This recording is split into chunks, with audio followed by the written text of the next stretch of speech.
Welcome to Raging Bullets, a DC Comics fan podcast, episode 329.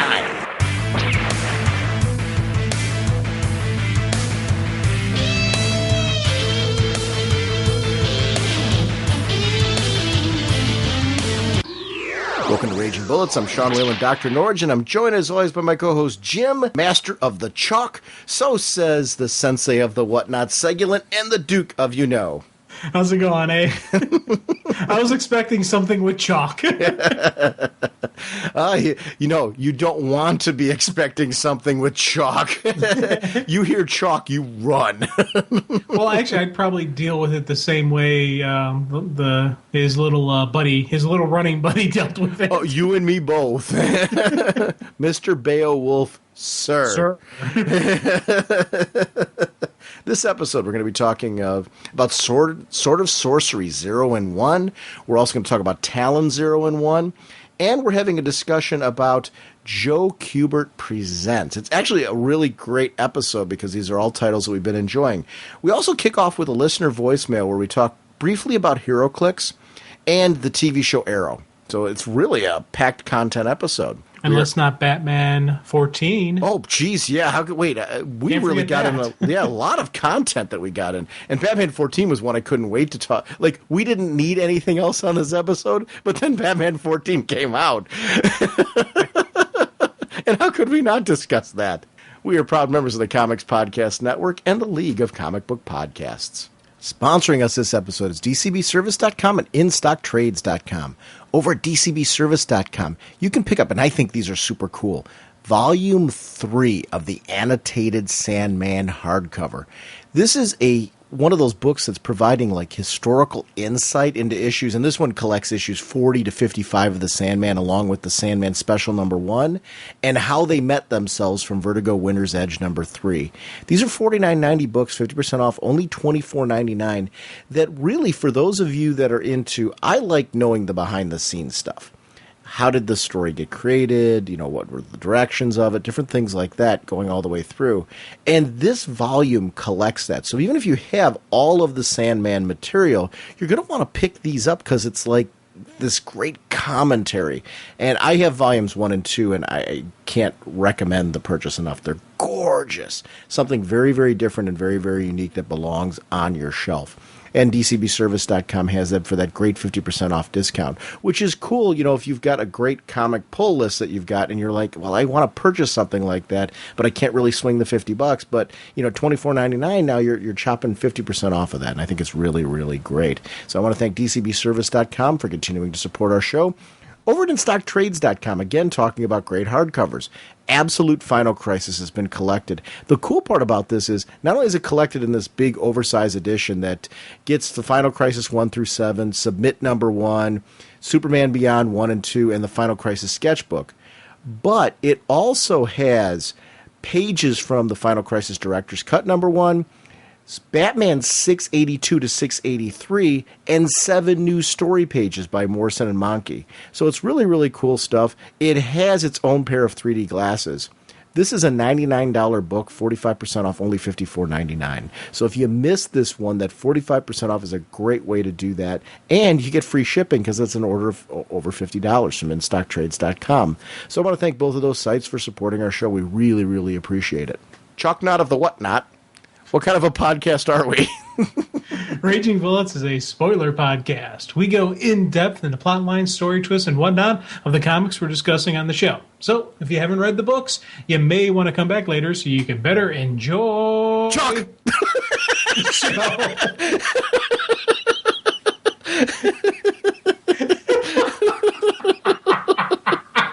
Let's talk some comics. A scarlet costume ejects from his ring, and in a blur of motion, police scientist Barry Allen becomes the Flash. Hi, Sean and Jim. It's Jack. I was calling to ask if you guys play Heroclix or not. It's a superhero tabletop game, kind of basically superheroes with chess. If so, the Batman set is coming out this week, and I was wondering if you guys were excited about it or not. And I did see episode 5 of Arrow, and I absolutely loved it. And I think you guys have been doing the amazing job of the show as always. Keep up the good work. Thanks very much for all you guys do. Have a great night. Bye. I have a bunch of the Heroclix. And you know what? I want to clarify this. It's not that I don't want to play Heroclix. I just really haven't had, I guess, the opportunity. You know, like you and I, we don't really have a whole lot of time during the week outside of the podcast to really get together and play Heroclix. But I think it's something we would both enjoy, because I know we're both role-playing game fans and stuff like that. So I think you and I would greatly enjoy the game. I love the sculpts, and I would love to do it. So it's one of those things that's on my bucket list of, like, if there would be time. The fact that you, like, where you live now, too, and distance-wise from me, makes it kind of hard for us to say, hey, let's get together. Although, realistically, maybe this would be a way now to break that. Hey, let's just do a gaming night. Yeah. And get together and do something like that. Maybe this would be an avenue to do something like that just for fun, because I would love to play. I mean, do you have any interest in playing it? Because I know you've got a bunch of them, too. Yeah, I've got a bunch of them. I kind of did a quasi game just myself. Who won? Spider-Man. Who won? Well, I did Spider-Man versus the Justice League. The entire Justice League versus one person. So I kind of threw some of the rules out the window. I know you can't, supposed to have even things and whatnot. And I kind of I just wanted to watch them just beat the crud out of Spider-Man. And wow. They did. Very well. Though, to be honest, to give Spidey credit, he went down swinging, he went down fighting, but I had him up against, the league, and he didn't stand a chance. So who does Spidey represent in your life? Because, I mean, I don't know, I got to admit, I'm a superhero fan in general, and like, I feel bad. I like Spidey. So I'm, like, wondering, like, who is, like, when you see Spider-Man on television and in film and stuff like that, who does he remind you of?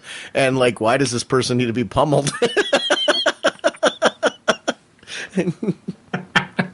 Because I did not think that this was, I thought, like, knowing you and how methodical you are with things, I was assuming when you said that you did a, like, quasi game, that, like, you, like, really, like, set up, like, equal sides and, like, this whole thing. I had no idea it was going to be this. It was just a butt kicking. It was just it was a decimation. And I did this, actually, in all honesty, I did this a long time ago. So it was really, part of the reason I didn't do an even sides is because I didn't have enough Heroclix. And I think I actually even used, I didn't have a flash Heroclix, so I used Zoom. A Duracell. Yeah. And a toothbrush.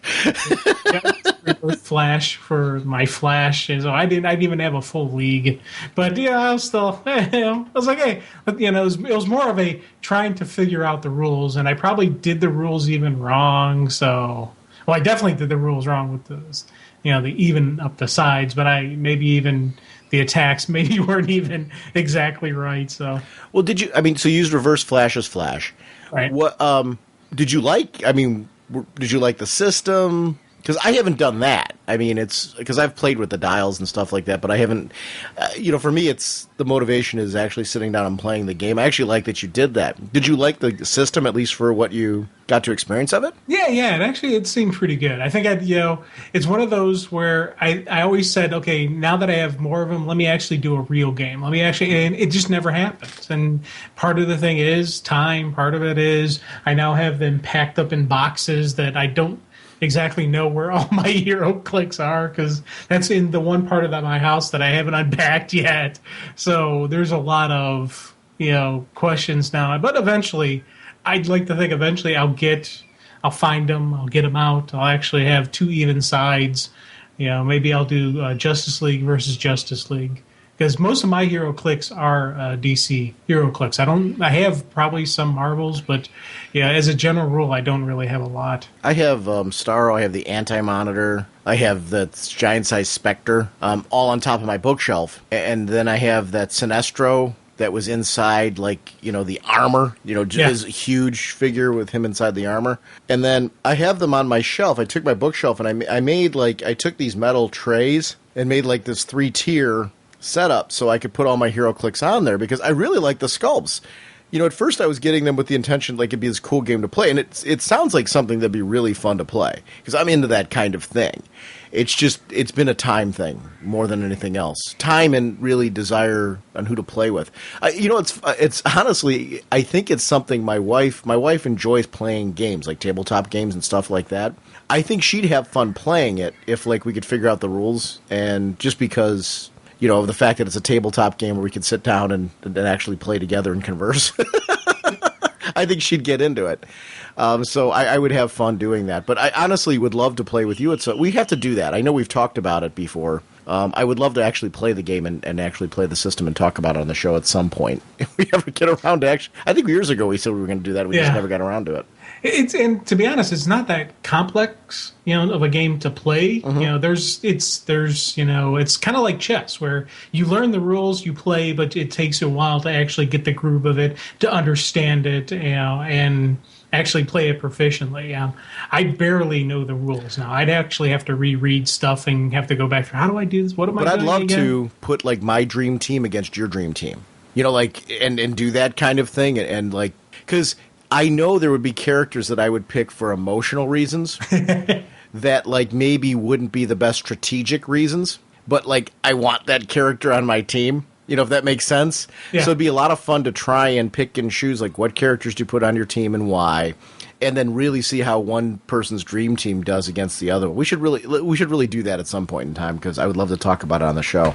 He mentioned something else that was cool. Arrow. Are you caught up? Mostly. Because I think I'm like, I may be an episode or... Yeah, I think I'm an episode behind now. I'm loving... I can't miss that show. That's become, like, my favorite must-see. And it's not just because it's a DC show. I really am loving the whole premise. I love that it feels very Mike Grell, but yet it takes the Smallville sensibility, the television sensibility. I think the acting talent on there is really great. I'm guessing you're familiar with Diggle's role now? Yeah. It. I love what they've done with Diggle and how he's continued on to be like this confidant with Ollie. And that's something that I think has only enhanced the show because I think we're getting more into Ollie's head as it goes along because he's opening up more. And I think that's really important at this stage in the program is you want, like, there's reasons why Ollie's the way that he is. But I like that he feels more accessible than Batman. Like, I'm a Batman junkie. I love what like Nolan did with his Batman films and stuff like that. But and you can go darker with Ollie because it works because of stuff that's been done with longbow hunters and things like that. But you still need this guy to be accessible in a way and having made huge mistakes in his past in the way that Ollie clearly has. Yeah. And it's Ollie. I mean, that's one of the things that they've really done well with this show is he feels more and more as I get to know him, he feels more like a version of Ollie. Like, they've done a really, really good job of making this feel like, you know, an alternate DC universe. The references that are constantly thrown out to other cities, like Keystone was mentioned the one week, Coast City was mentioned the one week. Bloodhaven mentioned. Yes. I mean, that stuff, I eat that stuff up. Seeing Deathstroke, I thought was really, really awesome. You know, these things are like quick little cameos and stuff that, like, you know, like have the potential to really bear into something else. Eddie Fryer's being there. They're really fleshing out what I think is going to be just a really awesome series. I'm thrilled that it's going a whole season. Yeah. Oh, definitely. And one of the things that I was really, you know, just digging and just enjoying the fact that, you know, yeah, there's a lot of little, like the mentions of the cities, the Deathstroke, and there's other, like, references, you know, little Easter eggs for us. But if you're just a fan of action TV shows, if you're just a fan of a show about a guy who's a vigilante, there's some cool stuff here. And there is a lot of the questions of, is he a vigilante? Is he a hero? What is he? You know, is he doing what's right? Is he doing what's wrong? There's that moral ambiguity and that question of, you know, it's not just cut and dry. Oh, he's the hero, yay! No, he kills people. Is he? Well, he only kills bad people. What? He's still killing people. You know, he's still taking lives. So there is that question, and there is a little bit of who is he? What is he? And I like that. I like the dirt. I like the darkness. I like the grit. Did you see the Royal Flush Gang episode yet? No, I haven't yet. I won't spoil anything, just in the sense that obviously there's an episode with the Royal Flush Gang, and what I really liked about this episode was the Royal Flush Gang to me has always been cheesy.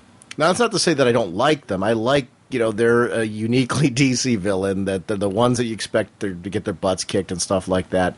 What I really loved about this episode was it took the Royal Flush Gang, made it something into a concept that works in the real world, and I love the storyline reason for doing it. And it's the next episode, obviously, for you, I'm guessing, from where you're at.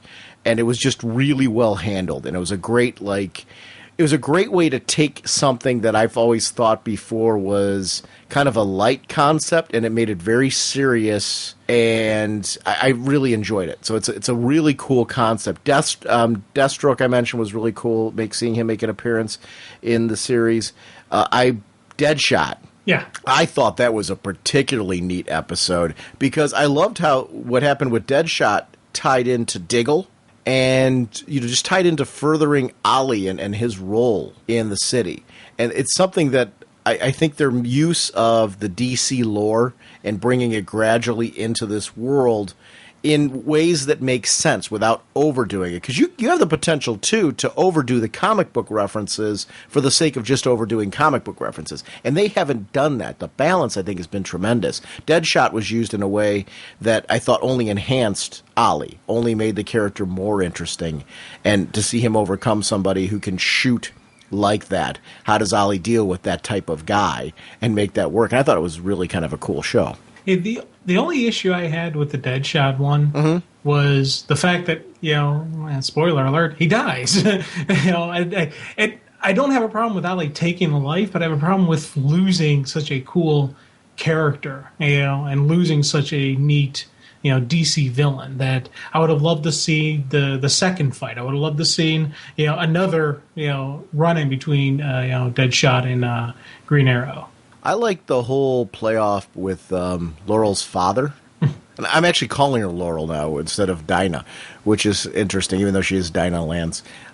With the father and Ollie, and how that sandpaper-like relationship is working with them.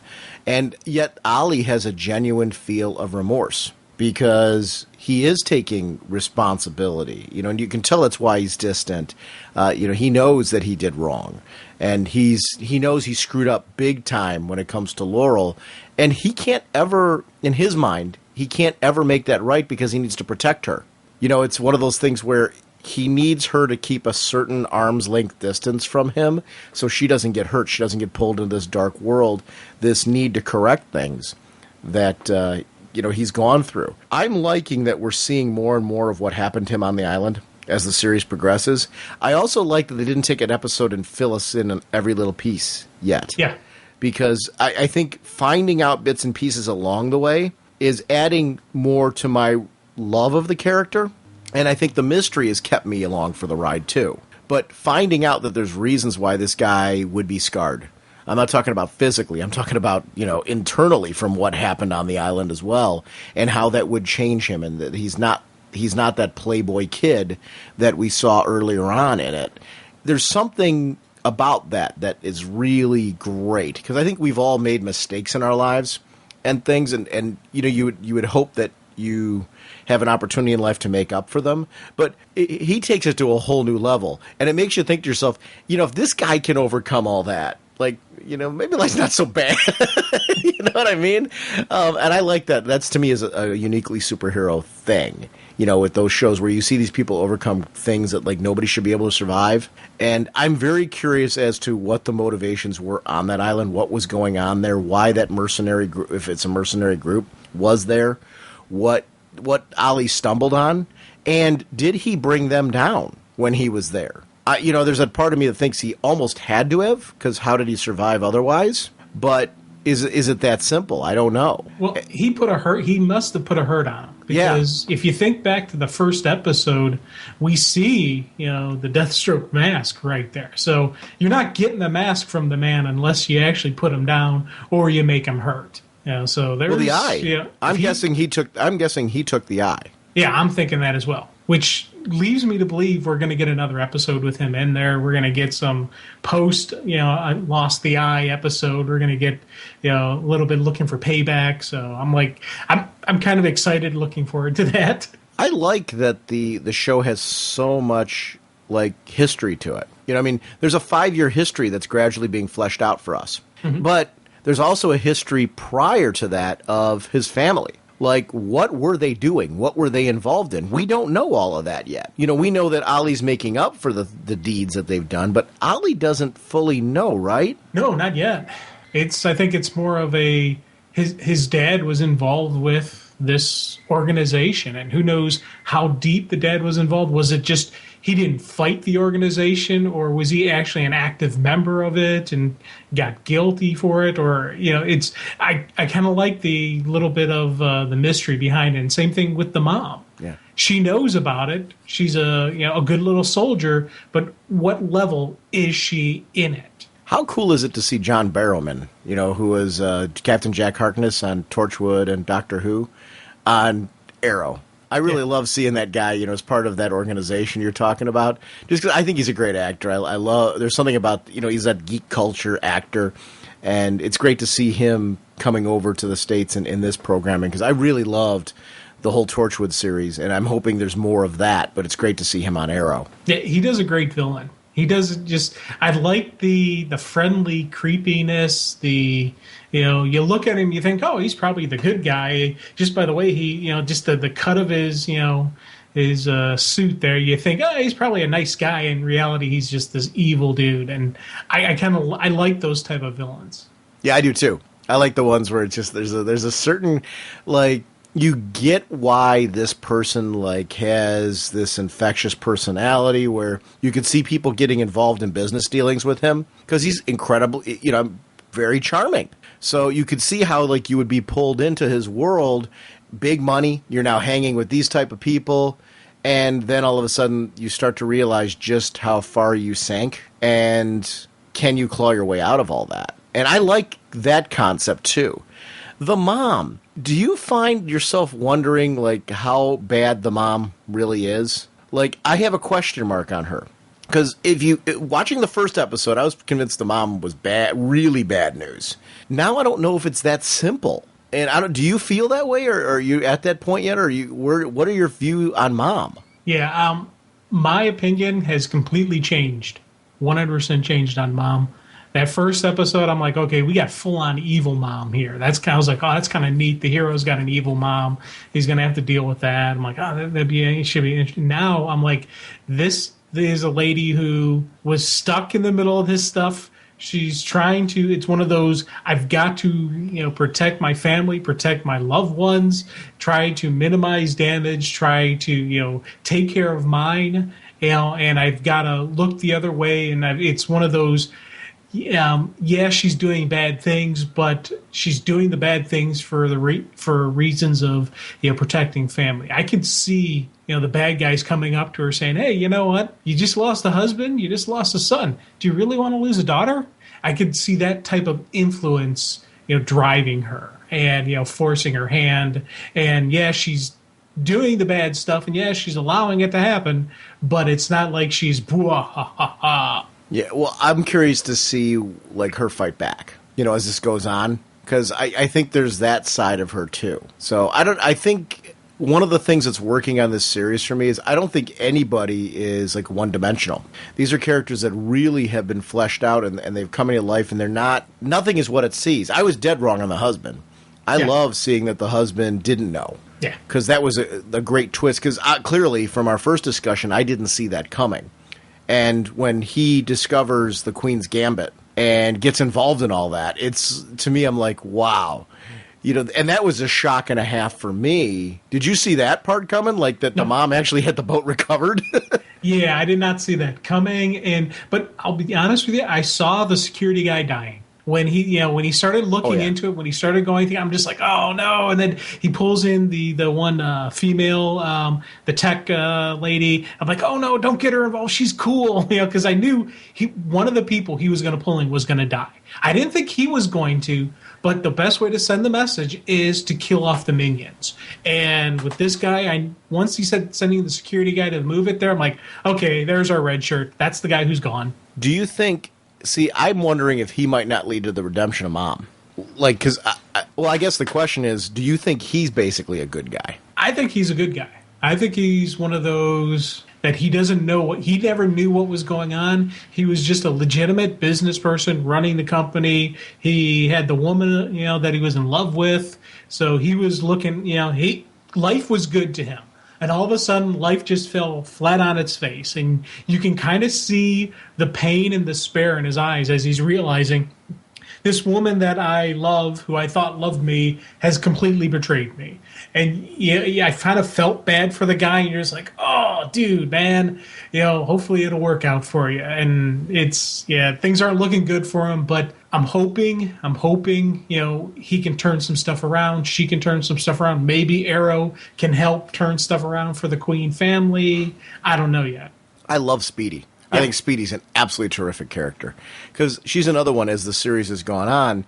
She looked like this spoiled brat earlier on, but it really is due to all of her loss. And you see now another side of her as well, the caring, compassionate person who's willing to do things for others, who's willing to step up, who isn't afraid to try and change herself on her own. Because a lot of that, she'll see from people's... I mean, granted, it's based on comments, too, from family members and things, but she's actually listening to them. And she's taking some initiative to kind of correct some of her own missteps in this.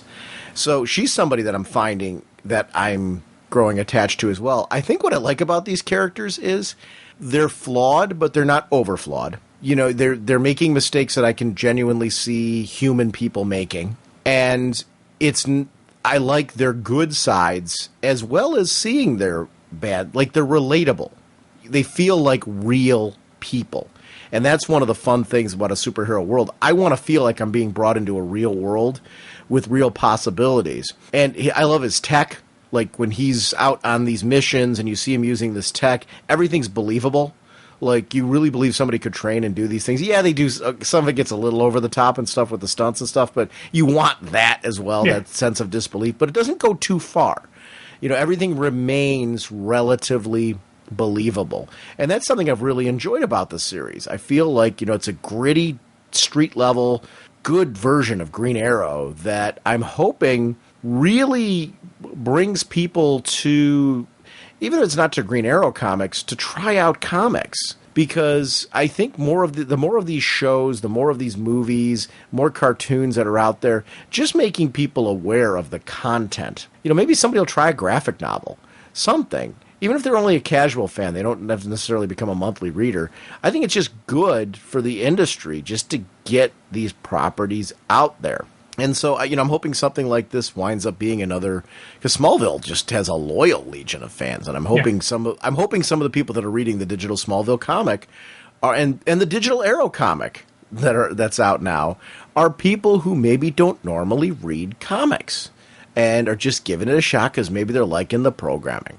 So, I don't know. I just think it's kind of a neat way to hopefully bridge. Because I think people in general like swag. And when there's something that it can extend or expand the experience of some form of geek culture thing that you're into, people tend to gravitate towards it. So I'm hoping that stuff works out. Is there anybody else on that show that is standing out for you? That Merlin? I still haven't pegged him yet. Yeah, I do want to see the fall of Merlin. I want to see him become the villain. I want to see just how that plays out, how it happens. Just the whole story behind that. I'm kind of curious. Because he's already got a little bit of a dark side to him, but he's not evil. He's a bad guy. He's made some, questionable choices in his life and whatnot.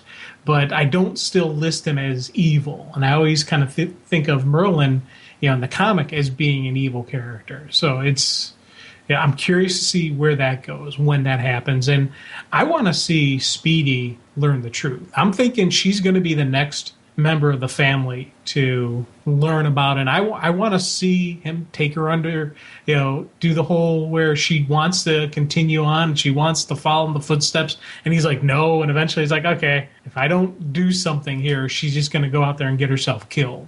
And that uneasy brother-sister partnership team up. I kind of want to see that. I want to see it too, but I think there's time for it. Because I think right now they're fleshing out this relationship with him and Diggle. Now, and I'm not disputing anything you're saying. I want to see it too. I want the show to have a long enough run where it builds to something like that, as opposed to jumping to it. Because I think there's a lot of story to be told before you get him to that point with Speedy. Exactly. Yeah, I'm not talking next episode. I want to see Speedy in costume. I'm talking. In my mind, I'm hoping for a 7 to 10 year run, and I'm hoping by the end of the run is when they can start bringing Speedy into the fold, and they can, because I'm figuring by time from now until 7 years, we're going to see a different Ollie Queen. We're going to see more of the hero, less of the vigilante. I think we will see him change. We'll see we may even get a no-kill pack. He may, set up one of those. I don't know. I'm not 100% certain on that, but I could see maybe a change in the character, change in who he is. Instead of being as gritty and dark as things start going on, being that inspiration, being that hope for the city, instead of being the fear of villains.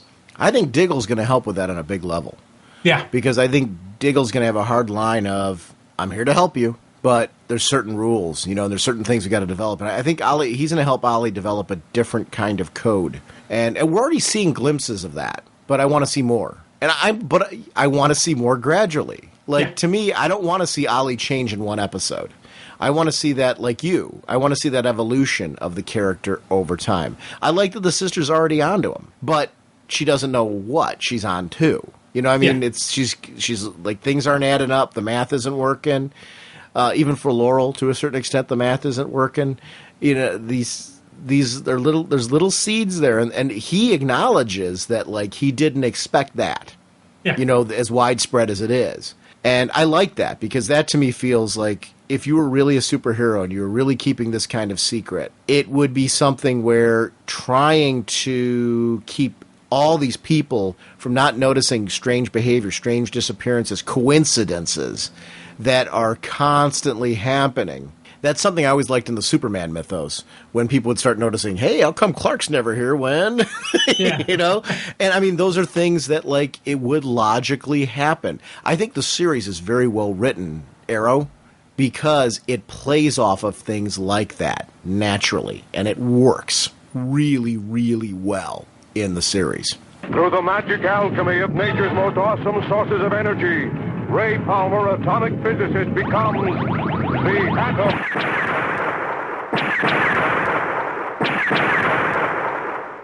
Jim, this next book that I want to talk about is the Joe Kubert Presents anthology.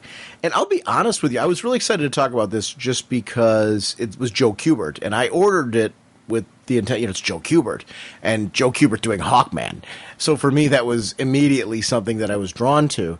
Then we, unfortunately had the unfortunate events of Joe Kubert passing away, and it's a great chance for us to talk about his artwork and, just the influences of this guy and really how we feel about a master coming back and doing what I thought was a really fun anthology, because it isn't all him. These are actually, it's him and then artists that he put together to kind of put a themed anthology of the type of storytelling that he felt has been missing from comics. And my impression when I was done after I read this issue was that was a fun read. And I don't mean that in any way to diminish. I don't always say that with a comic, so I'll go, oh, it's kick-ass, cool, that type of thing, and all that kind of stuff. This one was really one where I was just like, wow, that was really fun. I just had a good time with it. It's completely out of continuity. It's its own, these are multiple stories set in their own little world, some very fantastical and some very realistic, some cartoony, some dark, in their presentation. And I really enjoyed the diversity of the stories being told here. It was a fun read for me. This is what I like in an anthology series, is this nice mix of variety that was there. What was it like for you, though? I mean, you don't have to necessarily agree with me. How did you like this package, the way that it was packaged? Well, I'm going to agree with you a lot on your statements. This was just a really, it was, I picked, as you said, I picked it up because it's, Joe Kubert Presents. Oh, okay, let me get this, let me read this. And then everything happened. I'm like, oh my God, this is, last work the man ever really worked on. And you find out that it wasn't just, work for him. This was something that he had some passion about, and you can see the passion, you could see the energy, you could see why he wanted this. And the comments that he made at the beginning about these are stories that I want to tell, these are fun stories, this is how I want comics to look. And you can see that, you can understand what's going on with it. And it was just something I was like, wow, this is some cool stuff. And the artwork, I really got to say, this Hawkman story, I really enjoyed big time. And it had a lot of the feel of, the earlier generations of Hawkman. And I was like, you know what? This is a cool story. I'm digging what we're getting here. And it was something that, you could take this and read this at any time, and it would fit into the story. It wasn't anything that was a period piece defined. It wasn't, set by a generational. It was just a great Hawkman story. It was just a great hero story. And you see, the pluses, the minuses, the light and the dark of the hero and his surroundings. And I thought that, for me, was just a great way to tell a hero story. I thought it was a cool way for an artist to express his feelings of fear over where our planet's heading. And that we've always got to watch ourselves. It wasn't gloom and doom. I didn't take it that way, and I don't mean it that way. But it was this idea, when you take a society like the Thanagarians, that they'd crafted this peaceful society. And they're looking at our world and going, okay, Earth's heading down this path. And if it keeps heading down this path, it could cause a ripple effect. The disastrous results from it that could theoretically have an effect on us if we don't keep an eye on it. So they sent 2 agents there with the purpose of checking it out, getting more intel and information, seeing, do we have to be worried about this? And if so, is there something we can do to set them on the right path? Or, do we have to take, another kind of action, which really wasn't alluded to, but I mean, it makes logical sense that this race would be looking at it saying, what do we have to do to prevent this from becoming a problem for us? And can we do it? I would imagine, being the peaceful society that they were, that they'd reached that point, that they would do something to help better the world. And we see that here, where they're trying to, hey, what are you doing with that whole underground thing? I can't agree with you more about that, like the artwork in this, the storyline fitting any time period. It really worked for me. For me, the whole Hawkman thing, when Jeff Johns did that whole reincarnation thing and kind of tied everything Hawkman up into that pretty bow that, like, he lived all these different kind of lives, that makes stories like this totally work in continuity for me, because I can be like, well, and I don't know if that works in the current New 52 version, so I'm taking that this definitely works in the pre-Flashpoint version of Hawkman, which I'm fine with. I'm fine with it fitting in that period of continuity for me. I really liked that version of Hawkman and that concept that this storyline could have been one of his lives that influenced him as he reincarnated down the road. I'm into that stuff with Doctor Who, where, every time he regenerates into a new doctor, there's elements of his old personalities that are there, but then there's yet a new personality that has come forward that has bits and parts of the old ones, but has something new to offer. That fits this type of character where, he's more peaceful here. And I really liked it. I like the majesty of Thanagar. Like, when they were flying around there, they're, peacefully flying around, talking to the animals, having fun. These are 2 young, very young Katar and Shayera on Hawkworld, on Thanagar. And it was neat to see these young versions of them so happy and like having this life together, and then seeing them come to our world and the dangers that they took on, because with the whole thing that they were showing up late, are they responsible enough to take on this role of being our representatives? And then they're thrust into this responsibility on our planet, and they embraced it so well. I really enjoyed this. A very different take on Hawkman than what I'm currently used to, but yet something that I found worked. And that was something that I thought was neat as well, that the character is bendable for me in many different ways. I like the space cop version of him that we're getting here. Yeah, it's not the brute tank, and I'm cool with that. And I did I do dig the pound him into the ground, pound him into submission, Hawkman, the power and the brutality of him. I'm really starting to like that about the character. But seeing this, scientist, cop, however you want to look at him, it's more of the intellectual. Now, there is a physical side to him. He can still throw down, and we're going to see him throw down and kick some butt. But he's not just the powerhouse. He's not just the savage Hawkman. There is the side to him, and I do like that duality. And I gotta admit, I like that the way this guy is speaking to the animals. It's if you remember in the past, I had issues with him going tweet, tweet, tweet. Well, none of that. We're using the mental communication, maybe even a little verbal talking as they talk with the red bird. I think that again, that's what I like to see. I like that. That level of communication different than chirping and tweeting and cawing. Yeah, it was. I think it was more like their society has become more in tune with nature, and that's where a lot of that comes from. Is that the way you took it? Yeah, and it's maybe a higher brain function. With the beginnings of telepathic speech and stuff, but instead of being able to communicate person to person, they're right now on the animal level. A couple generations down the line, they'll be speaking mentally with each other. Yeah, and I really dug that. It was something that was kind of different. This is what I like about the multiverse in DC. I think when you do the multiverse, you can take concepts like Hawkman and say, okay, maybe this doesn't work in the Savage Hawkman that we're doing in the New 52, but we can have this universe over here where it does. And yet you're still taking that cool concept that Hawkman is, and you're playing it a little different because you can do it over here. You know what I mean? Yeah. And that's something that I think works, and makes the tapestry. I don't know that it needs to be spelled out, that this happened on this universe with this Earth, but there is, for continuity fans, and I'm one of them. I like the idea that this could have been like Earth 3. There's something about that works for me. It always has. Or Earth 17. It doesn't matter. It's creators having the opportunity to take this concept that obviously for him he's known for, but like he said in his opening, and I geeked out at that. You mentioned it before, and I want to just say how much I really enjoy when a creator talks to us that way.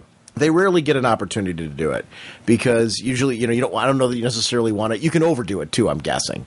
But I remember as a kid growing up with Stan's soapbox in the Marvel Comics, and there was something about just having that connection, feeling like you were a part of it, into these stories with the creator. We grew up with the cartoons where Stan Lee would narrate them. And this had that kind of feel for me. When he's kind of talking to us. I'm not saying that Joe Kubert, Stan Lee, he definitely deserves to be, applauded in his own right. I don't mean it that way, but I almost was like looking for a True Believers at the end and I mean that as a compliment to Joe Kubert and how he emotionally hit me in the beginning with that. He made me feel like I was going on a journey with him. He set a tone for what these stories were going to be like that opened my mind to the kind of book that was going to be laid out in front of me. And I think when you're doing an anthology like this, opening with that was essential because it really did set a mood and a tone before I saw any artwork, before I started reading a story of what I was getting from this creator and why this was important to him. It became important to me because he laid it out that way. And I think that's why I'm saying you got to use that stuff sparingly. You got to look at the project and say, this is an appropriate project for me to introduce it and to do it in this fashion and really to bring the readers into this world because it's going to be something a little different than what they're currently used to. And there's a reason for that.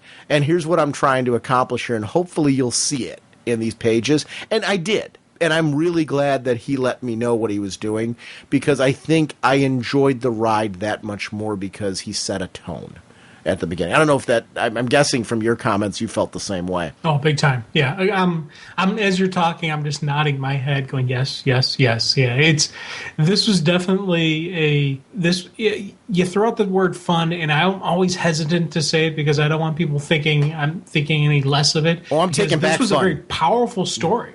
You look at some of the elements where you have this tribe who's, they really don't realize that the chemicals that they're putting in the ground are toxic, that it's killing their people. But, they're sitting there looking at, hey, we're getting all this stuff. We can't block off the cave. We can't block off that tunnel. What are you doing? And it's that there was this definite. What's the level of correct response? Do you let them poison themselves because hey, it's what they want, or do you actually physically take action and force their hand? And there's definitely, again, it's a deep story of a lot of what is the correct thing to do, how is the correct way to act. But as I'm reading that, I'm still enjoying the story. I'm still enjoying this. I'm still getting a great, fun read. I'm like, this is cool, man. Yeah, and I'm taking back the word fun. I know I've said on the show before, but to me, I think the single most important reason, I think part of the problems why people are so jaded nowadays is they forgot how to have fun and just have fun, just really enjoy. I mean, that's really, why do I pick up comics? Because they're fun. And I'm not just talking about, see, I'm hesitant to throw out names of specific ones because it makes it sound like I'm diminishing them. Let's go to something like Alan Moore, okay? I have fun reading Alan Moore, which tends to be, Neil Gaiman, the stuff that, like, people tend to go, like, this is really deep material. Scott Snyder's Batman right now. I think that's really deep stuff, but it's fun because I'm entertained when I'm reading it. I'm engaged. This was fun. I was really engaged in this. When they started going down below, like you're saying, and making those decisions to say, okay, I'm going to say something here.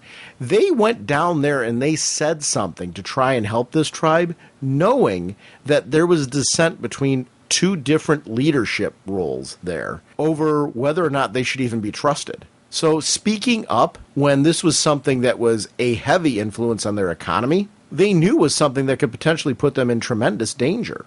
Or maybe they didn't. Maybe because on their world, they wouldn't be in danger mentioning this. I think their world leaders would be like, thanks for letting us know. We really shouldn't do this. They're more enlightened. Maybe they were caught off guards that these people would, instead of saying thank you to them, would go grab and go, you're not taking away our money, our food, our things like, our ability to trade for the necessities that we need.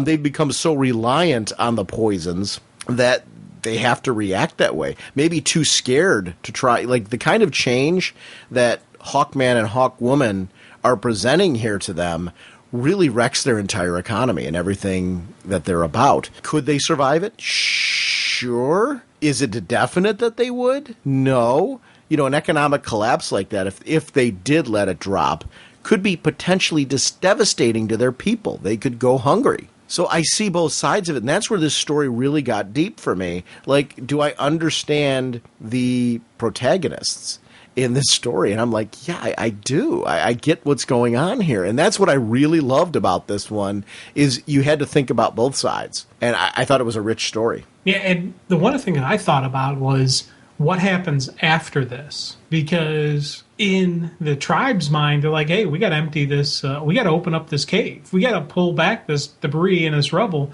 So they're going to actually have to risk their own lives and risk harm for their people to try to clear off that debris. And so, they're, Qatar and Shire are doing, what they think is the right thing because these are nasty, toxic chemicals that are killing them. But they're in the end, I think they're going to probably end up doing more damage to the tribe because they don't understand life and society on Earth. They don't understand what what we're about, and this is about a fact-finding mission for them. And I think they completely got taken off guard in the cave. They'd figured people say, "Oh, well, thank you for letting us know." They had no idea that they're about to get attacked. Oh yeah, I agree with that 100%. Do you think they did the right thing? Yes, they did the right thing, but not the right way. It's, the right thing is to, cut off the chemicals, stop them, but it's in the actual quote unquote correct way to handle this would have been a lot longer than how they did it. They needed to win the people over. They needed to make them realize, hey, this is toxic. This is killing your people, and give them other opportunities and options and stuff like that. I think, what they did, it's the right thing to do, try to save the people, but they're just going to open up that cave again. And as I said, in the process of opening that cave again, there's going to be more deaths. There's going to be more injuries. Now, the funny part is when I'm looking at the two of them, do you think it's that's their inexperience? Or it's also their need to focus on their greater mission instead of... Although in many ways this does help their greater mission by putting a stop to things like this, doesn't it? Yes, it does, but it's going after a symptom, not the problem. Right. And that's a common issue that everybody has with conflict resolution. You go for the symptom of the problem. You don't actually go after the problem itself. And right now, and again, it's part of it, I think, is because they're young, they're inexperienced. Part of it is they don't understand how deep the problem is in the U.S. and in the world, on Earth. So there's. Yeah, I would love to read just more stories of these people on Earth and just them fleshing out everything and trying to figure out what life is like on Earth and how do they fit in, what do they do right, what do they do wrong. There's so much that I would love to read on these two.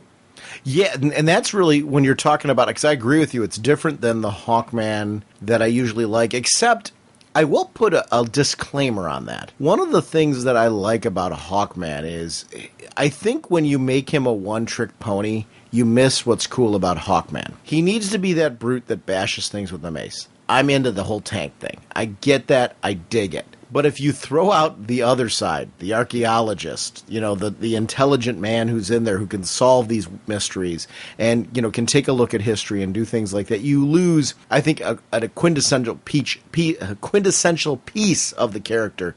I got a little tongue-tied there. But I do think that that's an important part of him to have that duality. This was, to me, there was a distinction between the Earth 1 and Earth 2 Hawkman, always, historically. And one was the space cop, one was the Golden Age one. I think, there's room for this type of Hawkman in the DCU. I'm with you. I would love to see more stories of this Hawkman.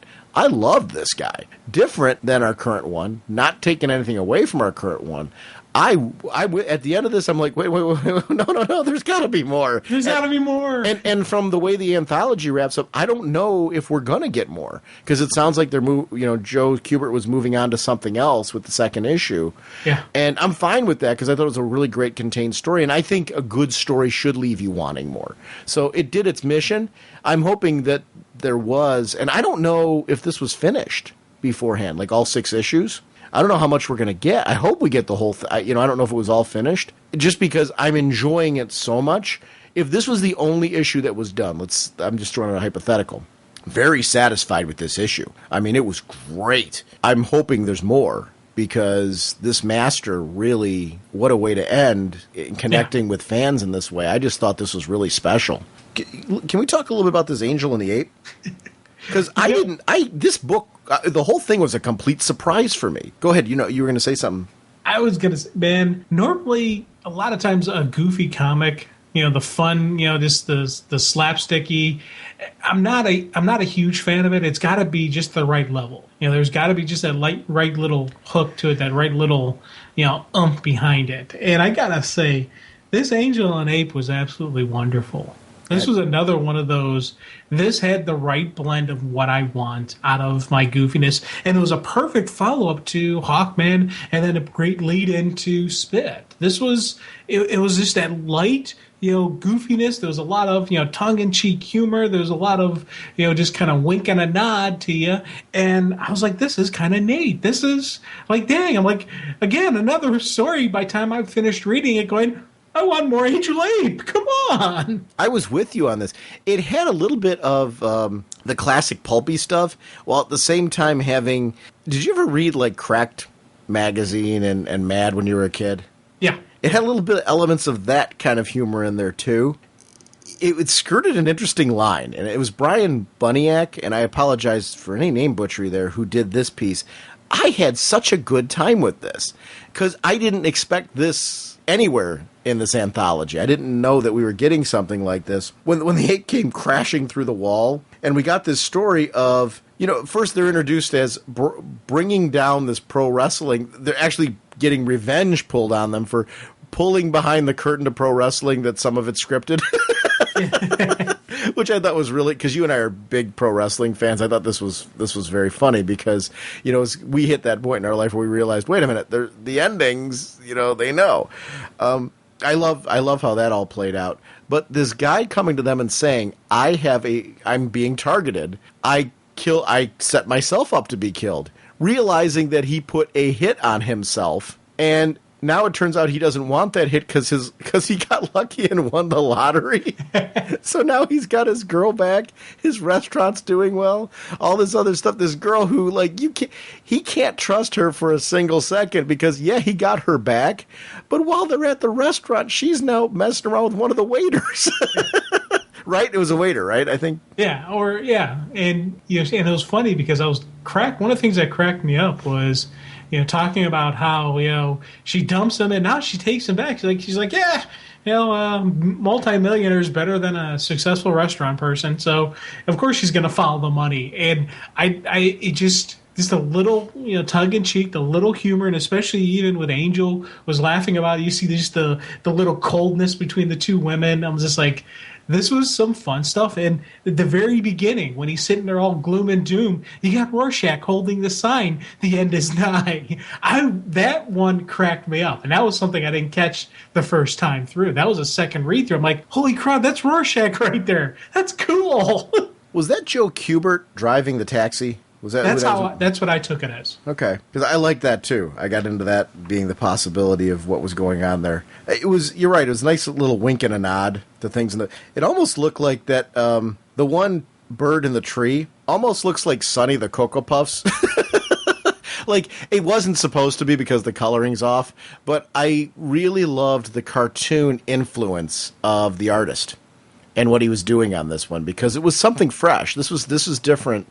It's exactly what Kubert was billing this book to be, the whole thing, just to be the kind of story that you're really not reading right now. It was something, you always called them palate cleansers. Yeah. This is really something that was fresh and different, and it made me wish this was an ongoing anthology, because I really like the mix of storytelling. Like, I think even though Joe Kubert has passed on, you could really take this concept and take some artists who are doing this kind of work and build off of what Kubert laid out here and do an anthology where you pull in some people maybe that aren't getting notice. Because I'm not familiar with the artistic talent that was in this. And I really greatly enjoyed the vast array of what was presented here. Like, I would like to see more from these creators. So I would love to see this continue on and them grab somebody else who's, got a similar unique voice and do this anthology as kind of an ongoing thing that spotlights those people and brings in the kind of stories that maybe we haven't seen in comics for a while that are missing, fills in those gaps in our reading. Because I need this kind of stuff I want. Because it was, like I said, it was fun. It was fresh because it was something that I agree with him. I haven't read in a while. This Angel and the Ape thing, I really just was... what was great about it? The pacing. I think the story had just the right amount of pages to tell the story that it was telling. It kept me smiling. It was fun and fresh. It ended at just the right time. There was never any groaning during it. You know what I mean? Like, this has gone on a little too long. This page shouldn't be here. This panel shouldn't be here. Each one of the stories in this, I felt, had perfect pace. They ended just when they should. There was no wasted time. They were fun. I loved the characters. And when it was done, I'm like, okay, what do you got for me now? One of the things that I'm just noticing now, and I've read this thing a couple times now, and every time I'm reading it, I'm finding another new little piece to it. And I think that's part of the fun behind, like, with the backdrop in the background, is there's this one scene where you have a very nervous rhino with a doctor next to him who's snapping the glove in place. And you know what's going to happen next to that nervous rhino. And I never noticed the kind of look on the guy's face. He's on the rhino's face, and the rhino's kind of sweating. Just now, as you're talking, I'm looking at the page going, oh my God, that's hysterical. Who is the creator that's tied up and got the hit on him? Because he got a pencil down by him. So I don't know who this guy was trying to take out. I feel like I should know who that is. Yeah, I was trying to figure that out, but I don't know what people look like. I don't know what a lot of the creators look like, to be honest with you. So he's got to be somebody. And right now there's somebody who read this saying, duh, guys, that's so-and-so. Please let us know, because it is killing me. I do want to know that one. But I really enjoyed this whole thing. Then we get to Spit. Yeah. Talk about you couldn't be more different. Talk about an artistic tone and a great choice of using. And I don't understand the technical artistic technique that goes into doing something like this, but this kind of shading that looks almost like it's done with chalk in the way that it's presented was something that I just really, really felt fit this kid's story, this orphan. You know, the tale of this kid who life had gotten to the point where he didn't care where he was as long as he was away from the orphanage where he was at. That puts him on this boat, that puts him in this situation. It's really somebody that society's kind of spit out, you know, and just, you know, keep or spits on. And you couldn't help but feel for this kid's story and really enjoy the journey. But the atmosphere and the tone, I love pirate stories. And I love the concept of ships and wharfs and stuff like that. And that's where you get these kind of grayscale things. I'm not saying this was a deep, you know, hearted pirate story, but the way that it was presented with that ship in the background and everything, I don't know, there was something about that set that kind of, like, I was expecting a whole bunch of pirates to pop up from out of nowhere just because of the tone that was set down by the wharf and everything. And I thought that was really great. I'm sorry. Go ahead. Well, no, I'm kind of like echoing and co-signing what you're saying. Just, again, it was the placement of the story. Mm-hmm. You go from this, hey, you know, fun, you know, angel and ape to this, and it just drops on you. And you're just like, oh my God. And talk about artwork fitting the story. And it was just such a mood and tone changer that it really was one of those, it kind of just rocked you right from the beginning. And Spit's one that I read through a couple times through, and just because I was just like, wow, this is cool. And I'm like, you know, you immediately feel bad for this kid, and you immediately want some, you know, you hope that this boat that he's going on to, things will turn around for him. You're hoping that, you know, yeah, this kid can have a positive life, and maybe something good will come of this. He'll become a captain in his own ship, and, you know, be on the seven seas, and just, I want something positive happening in this kid's life. And it just, I got a bad feeling for the kid. You know, I don't think it's gonna end up being a happy ending for him. No, not at all. And that was one of the things when you saw how bad his life was beforehand, that was something that makes you wonder, you know, where can he go positive from here? I mean, the way he was treated in that place, he was bullied and beaten. He was whipped for, like, the slightest infraction of rules, and the kid was constantly hungry. You know, he finally just got to this point where he drifted off and nobody even noticed. I mean, how does that make you feel? And then he goes to basically the sailors, you know, hangout, this pub, and inside there he almost gets by this like dirty old man, gets brought into a real dark life, you know, almost an Oliver Twist kind of thing where he was going from there. And that was going to go worse than Oliver Twist, dude. That was going to be, you know, pedophile. Yeah. That was getting nasty. And I loved seeing the one sailor step up saying, hey, I ain't going to let this pervert have this kid. I may not be able to, I don't know what I'm going to do for him, but I guarantee you he ain't going there. And that, again, that gives me a ray of light that there's a chance this kid could have something, you know, good happen to him. But, you know, the world that's being laid out here isn't sunshiny and happy acres. So then we go from the Spit story to this, I thought this multi-page thing and it was a great placement of it, you know, this chance to once again connect with Joe Kubert. And we get this USS Stevens story by Sam Glanzman. And this is one, I mean, talk about another surprise. This is real world, gritty, military. I love this kind of stuff. I grew up with this kind of stuff. This is like, you know, where you get your Sergeant Rock stories and things like that.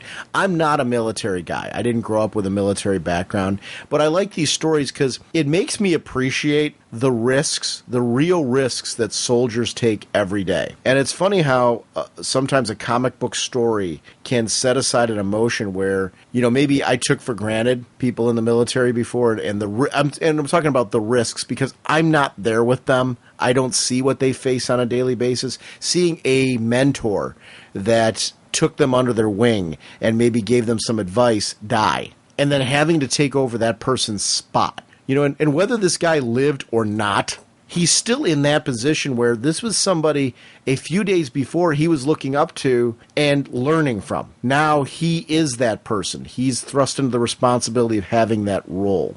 And even if you were somebody in the military who wasn't directly involved in that, but you witnessed it from the outside, psychologically and emotionally, what that will do to you. You know, I mean, this is just me watching from the outside, and I'm getting this kind of emotion from it. I can't imagine what it would be like being there and being an observer of this, knowing that these two had this kind of relationship, and seeing that happen is going to affect you in some way. Those are the kinds of things where I'm like, wow. And it, you know, might not be this exact type of story that people in the military go through, but you could imagine when you're in places where there's those dangers and risks, that there's all kinds of things that you witness that are going to have an emotional resonance for you for just being there. And I love when a story makes me appreciate something that, because I can't be a part of it, I'm not a part of it on that level, it makes me appreciate better what people in that position might go through, and just things that I didn't think about before as an outsider. And I think that makes me then, when I see a soldier or I know somebody, you know, who's a friend who's in the military, or has, you know, in your case, you got family who's in the military, it makes me, you know, really kind of appreciate what that life is like, what it's like for the family members. Because we had the dad at the end of the story, and I know I'm kind of jumping around here, but it's really jumping around from deep emotion. The dad finding out about his son who had died. You know, and it's my kid, my kid, my kid. And his son never got a chance to have his own child, but it was something he longed for. He had dreams of his future that will never be fully realized. And, you know, like, kind of his bloodline ended in all this. I don't know. It was a very emotional story for me. Not at all where I expected this book to go. And it's what I love about anthologies. You have such a wide gambit of stories that are set in this. And it just really was, by the end of this book, with this story, this USS Stevens story, very satisfying. And I had no idea it was going to be different creators that were going to be involved, because we had two different creators in The Angel and an Ape and then this USS Stevens stories, who were not Joe Kubert. But they so fit being a part of this book. Like, it's on paper, I don't know how you would look at this on paper and go, these should all be in one book together. But in execution, Joe Kubert's a genius, because these so should have been in this book together. This was just one of those kind of, you know, I'm trying not to be a little emotional here, and it is really just struck a nerve and struck a chord, and just, man, you know, when I read a lot of these, the real world stories, and you hear about this, and you know stuff like this is true and real, and there's these people who, these just everyday normal guys, you know, men and women, who were put in a situation that were just beyond what anyone should have been ever having to deal with, and they step up, they do their thing. And it's not about, look at me, I've got all these medals, look at me, I'm the hero. No, it's about guys doing their job. It's about them doing what's right. You know, you stick with your people, you keep them alive, and you just, you know, it's just that, it's, you know, there's just such a level, and you see just the pain that, that Jerry went through, and you're just like, oh God. Man, and you know that back in when all this stuff is going on, they didn't look at stuff like post-traumatic stress. They didn't look at how this type of stuff affected people. You were just expected, hey, knuckle up, move on. You know, there wasn't a lot of, you know, therapy and counseling and people talking about their feelings. You bottled it up and you drove on and you continued the job, and that's what you had to do. And you just, I feel just, you know, terrible for these people.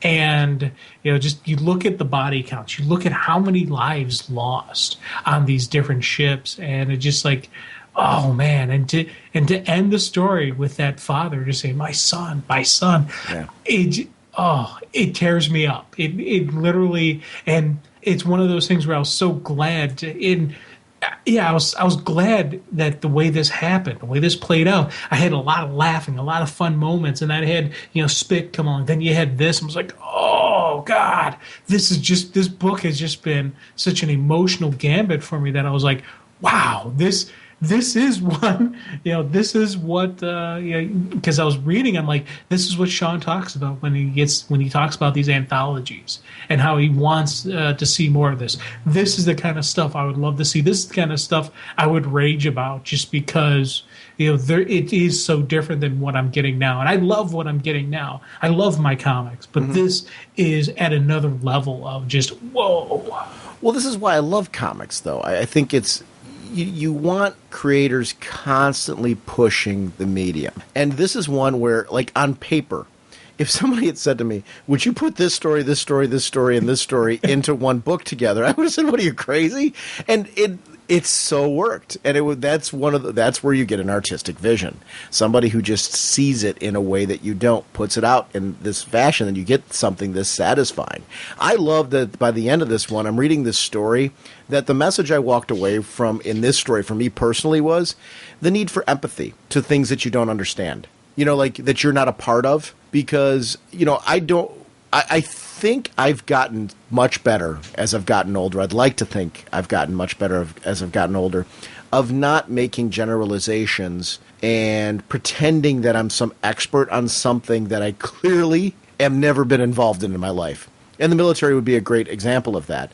I would like to think, as I've gotten more mature, that, stories like this, and, just things documentaries I've watched, things like that, have opened my mind that, wow, I need to have more respect for this. Not that I ever didn't have respect for it, I always did, but I think now I have empathy. And I think there's an emotional attachment to stories that I see on television and things like that because of stories like this that have really made me see things emotionally in a way that I don't have families that are family members that are members of the military. I think knowing you has helped me with that because you have family members that have been. But I would say that this is something that you can take out of the military context and just take it in life in general. I think we need to have greater empathy for things that we aren't a part of and that we don't understand. And try not to pretend because we maybe read one article or we heard one blog blurb or something like that, that we are now experts on something. Because I think we do have this hit and run mentality that if I learned this buzz phrase here and this buzz phrase here, now I'm an expert. No, you're just clearly not. These stories, just keep me realizing how much more I have to learn about other people and their struggles and what they might have gone through in their life. And even in this case, this story, this is a family who now has been dreadfully impacted by this. This is something that will hung for them forever. And there's a lot of people I know now who have gone through situations like this, who I'm like, wow, I never really saw what this means to them. To have gone through, to get that letter, to get that note, to get, that phone call, to get that personal visit or whatever, that this has happened to you, and how that just sticks with you, and how powerful those moments really are. And this story, you were talking about it being an emotional one. Oh, man. It really struck me. And I really loved that this book went all over the place like that because at the end of it, I felt like very satisfied because I felt like I got a little bit of everything. Yeah, definitely. And it's weird because you talk about the fact that you don't have the connection, but you really do have the connection and the understanding because it is just the compassion. It is just the you don't have family that's military. You don't have the personal experience of that, but you do have an understanding of just. It's the human side. It's the human element. It's the person that is behind the soldier, that is behind the pain. It's the father that just lost his kid. It's the there's so many more, and that's one of the things that I've loved about this, that it does bring everything home to people who have absolutely no history, who have no layout of military, that have never actually had to live that life or deal with that pain. You get to see it, you get to feel it, and you do get a connection to it that there's this oh God, I'm stumbling on my words because I want this to be a perfect statement. And I think you can't have a perfect statement of the emotion, of the pain, of the risk, of that reward when you see that loved one coming home. There's so many different emotions you go through every moment when you hear about, so-and-so's son just passed away and you're like, oh God, I feel bad for John. And then in the back of your mind, you're like, but it's not my kid.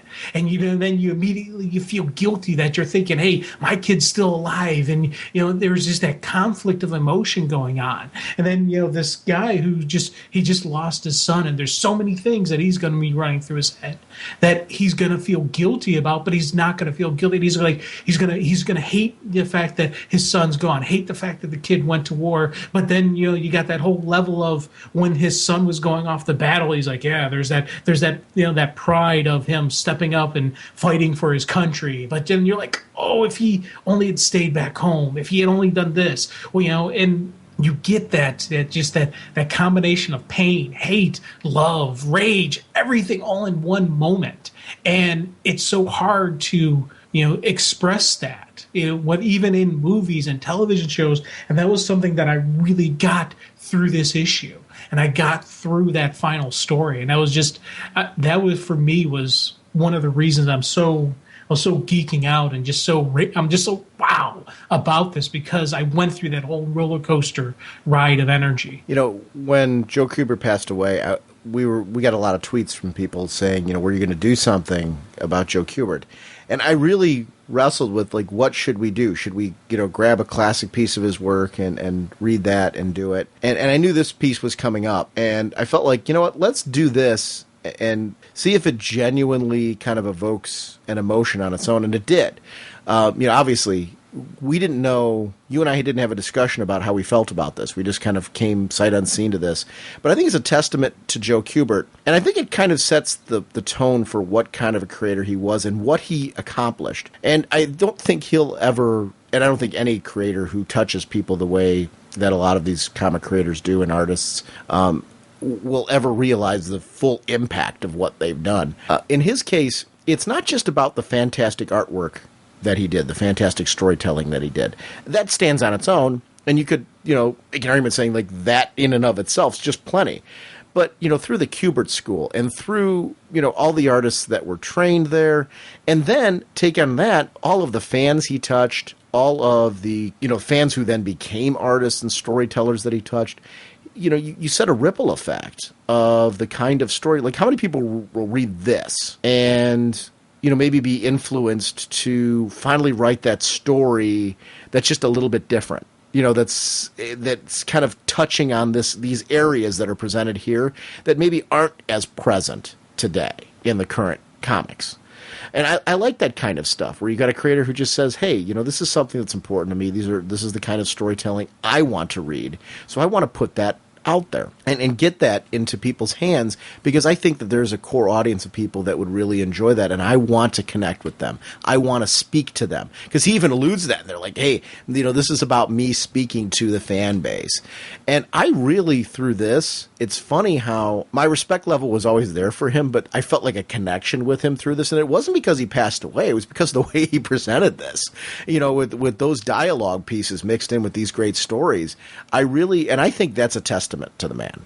When you feel like you read this piece and it wasn't because he passed away, it was because of the work that he did that you felt a deep, rich connection to him. And I think that's a testament to his legacy, because there's going to be somebody who reads this and reads any of his work 20, 30, 40, 50 years from now that are going to have that same feeling that you and I are talking about here. Because this wasn't only present in this work for Joe Kubert. This was present in a ton of his work that he's done. There's going to be people that are constantly influenced by this talent and by the people who he has influenced. Down the road, there's a ripple effect that's in place. That's this man's legacy. And I just think that's really cool. And I'm glad that we got to do this issue that we clearly both had so much fun with. And fun is a great thing, because you know what? I think he would be smiling at the concept of fun, because I think he was going for that. I don't know that he would have maybe used that word, but he was going for the thing that's, missing sometimes. And I think there's certain elements of comics that are out there, and they, Angel and the Ape made me smile. Yeah. And that, that I know that wasn't him, but that was his pick. He's like, this belongs in here. And I get that, and it was just kind of cool. So I don't know. I just really enjoyed doing this. I'm glad we had a chance to do this piece and get a chance to talk about the man and his sensibilities. Look at those strange little beetles. They look great neutrons. Our next issue will be Talon, issues 0 and 1. Plot by James Tynion IV and Scott Snyder. Written by James Tynion IV. Art by Guillaume Marche. Colors by Tomei Moret. Lettered by Sal Cipriano. Cover by Guillaume Marche. assistant editor Katie Kubert with editor Mike Martz. Yeah, and we'll apologize for any name butchery because I would have butchered them the same way. And the talent on this title is really apparent. I really enjoyed this because I wasn't sure, like, where are you going to... Because I loved the whole Court of Owls storyline and stuff like that. I'm like, where are we going to go with this? And I didn't know if this was going to be one of the ones that we saw during all that. I much preferred that it wasn't. Yeah. That this is one that on his own did this Houdini-like escape thing. And that was his whole theme. You know, constantly his whole life was about escaping the situations that he was thrust in by life. Not by his choices, by life. And realizing that, like, he needed to get away from those situations and developing an inner strength from that was something that I've really liked about the character. First 2 issues in, I really dig this book, which is, it fits what the Azrael used to fit for me. And I'm not saying that it's an Azrael clone. It's not. It's very different. But it's that place in the Bat family where you've got that character you can see having this kind of tentative relationship with the Bat family. In this case, I'm wondering if it's going to be Dick Grayson in particular that he has a really interesting relationship with, because they were at the circus, I'm guessing, at the same time? Yeah, because there are the signs of the Flying Graysons. It looks like he was chosen, obviously, before they were getting ready to, before the parents died and all that stuff, because he was getting ready to be the next, big name, the next big solo artist. Then he never got the main spotlight because the court saw, said, okay, he's ready, we want him now, and took him then. So yeah, there should be a connection. I wonder if there'll be a familiarity between the two of them, if they'll know each other, or if it's one of those, I know this guy, I don't know from where, or if he'll even recognize some of the Flying Grayson moves. That's some of the stuff I was kind of curious where this is going to go, how this is going to play out. And this is one of those, I really dig this. This is going to be a lot of gushing on this issue because this was some cool stuff. Well, this kid, we start off with the kid right away, and that's great move. Start off with him right away escaping from this cage that Dad left him in to die. And if he didn't escape, and it sets a tone for this guy, it's life or death. If I don't die, if I don't get out here, I'm dead. I will starve. I'm done. And the weather, and everything else is working against this poor kid. So that sets him down a path of this is who he is. He's the kid who can escape. And that becomes his whole MO in his life. And it's a constant escape from the hurt that he's gone through, from the mistakes that he's made, from the mistakes that have been thrust on him by others too. But I like that he acknowledges his own things that he's done. It's not all about blaming others. It's also himself realizing, I need to get past what I've done, need to get away from what I've done. I feel bad for what I've done. I feel guilty for what I've done. And that influences his own decision-making. He's not a drone. He never let himself become a drone to the Court of Owls. They wanted to break him down and make him one. It never got to that point. He went through the horrors and fought past to try and make amends, to make himself something better. And that's where Calvin Rose is an interesting character. Like, I'm into him big time. This is really a good launch to a series. The basic concept, when I first heard it, I was like, okay, this is going to be kind of interesting, because, it was an interview that they did, and they were saying how this is the guy who escaped from the Court of Owls, and this is, his kind of like, rise up and strike back. And I was like, that should be kind of cool, because I was thinking maybe this was going to be a Talon who had gone through all the craziness, who's going to fight back at it. Well, no, he hasn't had the brainwashing. He hasn't been dead and brought back from the dead. He is still a human. He is still a regular, everyday person. And I like seeing this opening where the Talon's like, okay, I'm going to bring you back to the fold, but I'm going to do this. It doesn't matter if I kill you because they're just going to bring you back. But I just got to see how good you really are. Let's, test you. And I thought that was a neat little way of playing it out. And there was some really cool moments that I got to admit I missed the first time through. When he first flips over the body of the quote-unquote jumper, and he sees the two knives in him. He goes, oh, no, not here. I missed initially the stab. that initial shenech kind of in his side, that is part of the thing that knocks him out.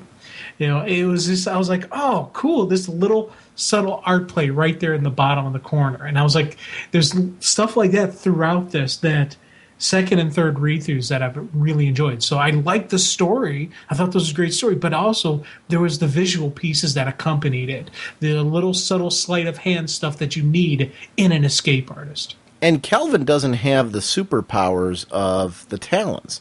He never went through that process. Right. So he really is, and I like that vulnerability. I didn't know that he wasn't actually going to have been one of the modern, Talons that are like superhuman or, reborn human, whatever, you want to call them, that we've seen in that creepy Batman storyline. To me, I like that even better. Yeah. Because to see this guy with his skills, really using skills that it adds this sense of danger and intensity to him that I really enjoyed in this ride.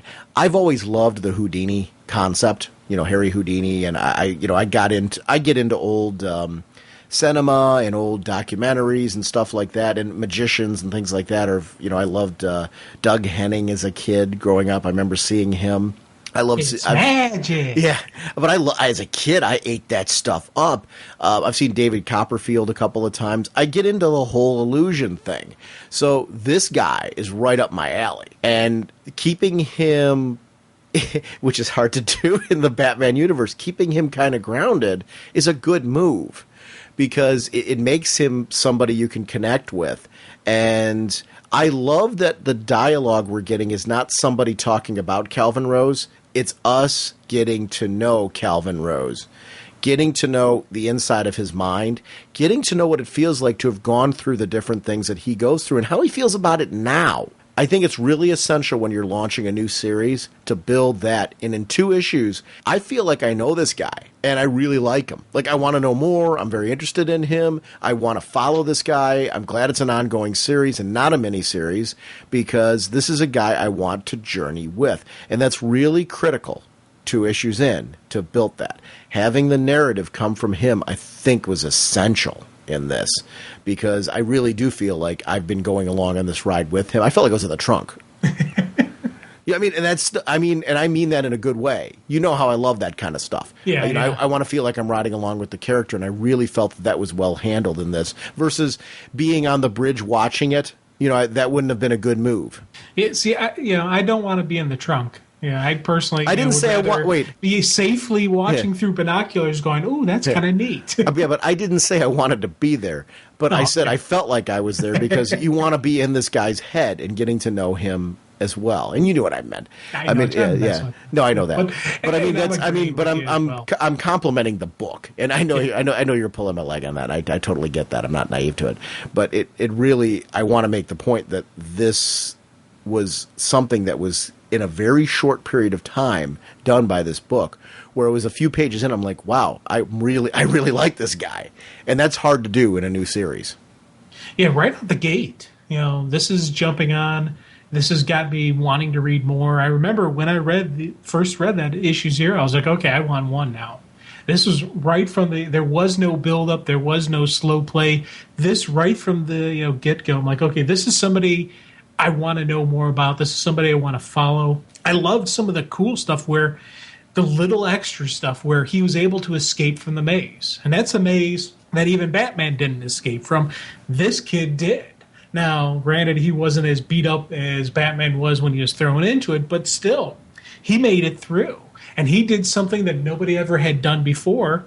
And that's part of the whole why he still held on to his emotion, why he still held on to his sense of right and wrong. He wasn't completely broken. He wasn't brainwashed. He wasn't completely, just his personality before wasn't destroyed. There was still Calvin there. There was still part of the human side of him. And I think that's a very distinctive difference why he's doing what he's doing as opposed to why they've never had a Talon do this before. Because all the other Talons, they broke them. They either physically broke them and they were done and gone, or they broke them, then rebuilt them back up to being blind, obedient, killing machine servants. Calvin's not that way. He beat their system. He beat their programming. And I thought that was a neat distinction to get right out the get-go. If you're going to send an evil Daddy Warbucks to recruit the kid, wouldn't you put the mask on him? I mean, like, that guy, is he not the worst guy to send to recruit this kid, like, on the planet? Well, he kind of looks a little owlish, so I think maybe that's why he's the recruiter. You got the puffy eyebrows. There's a little bit of an owl to him. Mm-hmm. That's a good point, but I still would have put the mask on him. I liked their premise that, like, they were taking this kid and grooming him to clear out the rats in Gotham. Yeah. But it's their perception of what the rats are. Because I do believe that's the court's philosophy. But they think of the rats as the lesser people that are basically their puppets. So, you know, their definition of that is vastly different than the average human being's definition of it. And I like this kind of society that they developed with the court, cult-like society. I don't want to say it's a class thing, because it's not. They're a cult. And they're outside of the normal class system that we have.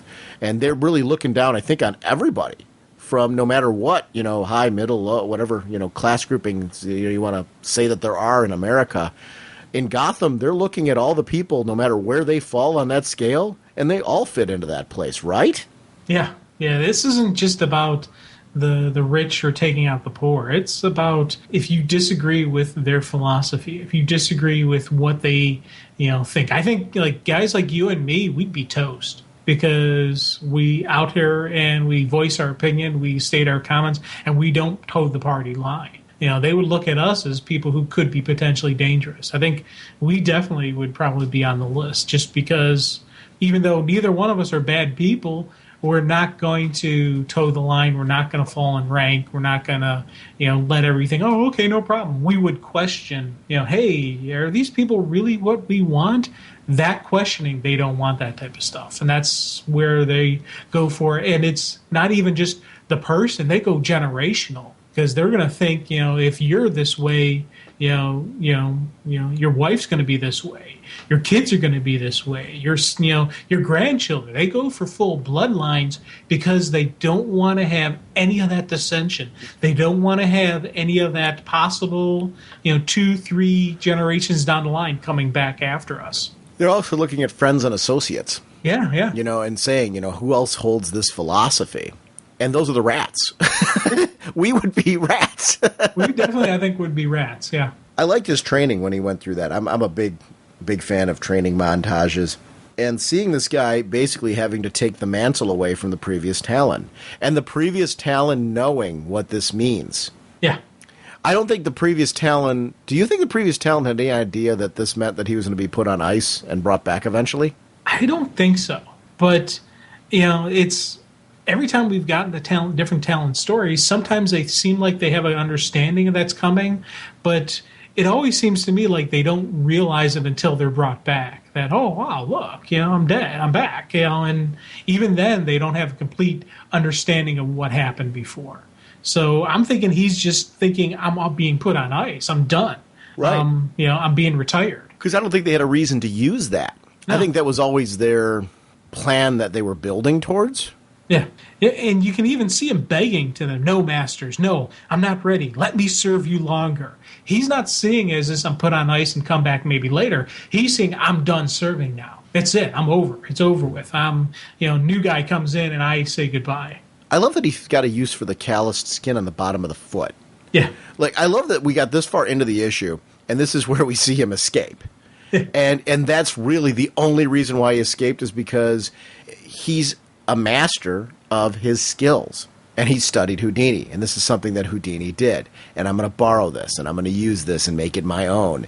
And it's the difference for him between life and death. He would have died here if he didn't do that.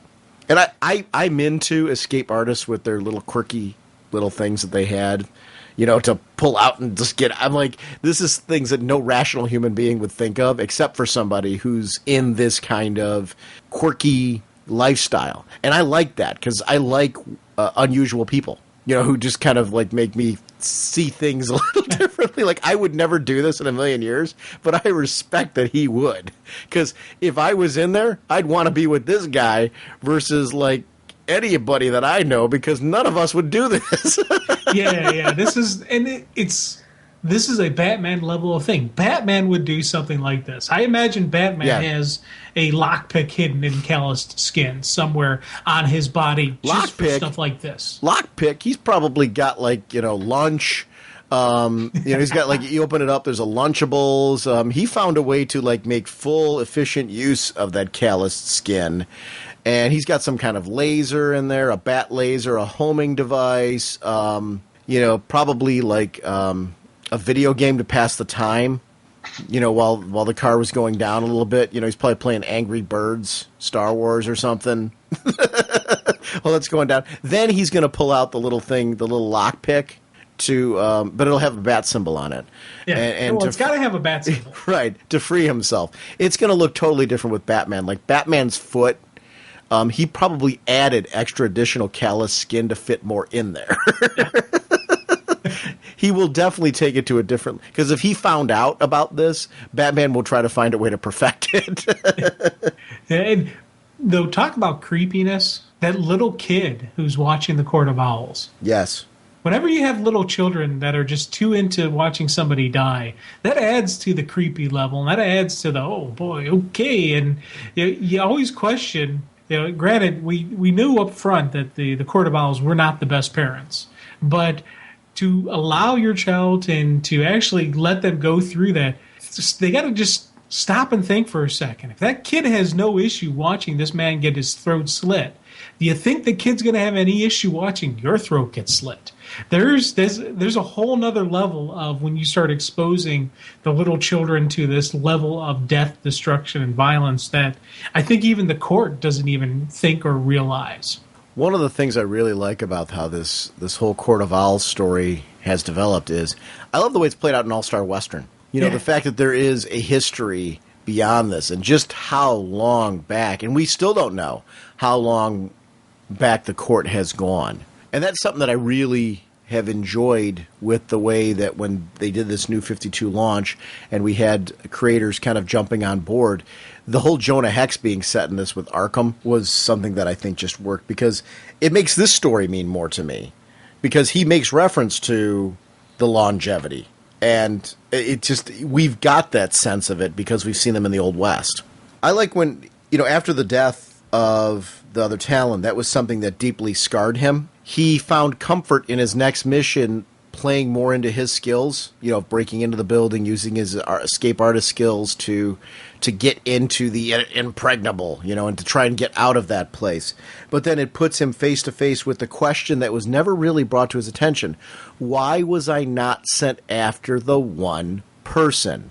Because it wasn't about taking out her. It was about taking out her entire bloodline. You've got to take the court literally in what they're presenting to you because they meant it that way. And he's got to look at a child and say to himself, who am I? Who am I going to be here? And in that moment, he had to make the choice. Do I fall in? And obviously, there's lots of other Talons that just followed the court's edict, right? Yeah. He had to make the choice to say, with all of their power, with all of their influence, with everything they are, because he knows that at this point. Who am I? Can I escape this? I joined them and agreed to, follow along with them because I was going to help take down the rats. Do I become one? Or do I do what I intended to do all along and save this family? Let me knock her out. I actually, you know what? I have to say, I think he was right here. Because in that moment, he did not have time to explain things to her. He needed to get her out of there, get the baby, get them on the road, and vanish. And they needed to vanish so quickly and so far under the radar. I think any delay was a huge risk of this not working.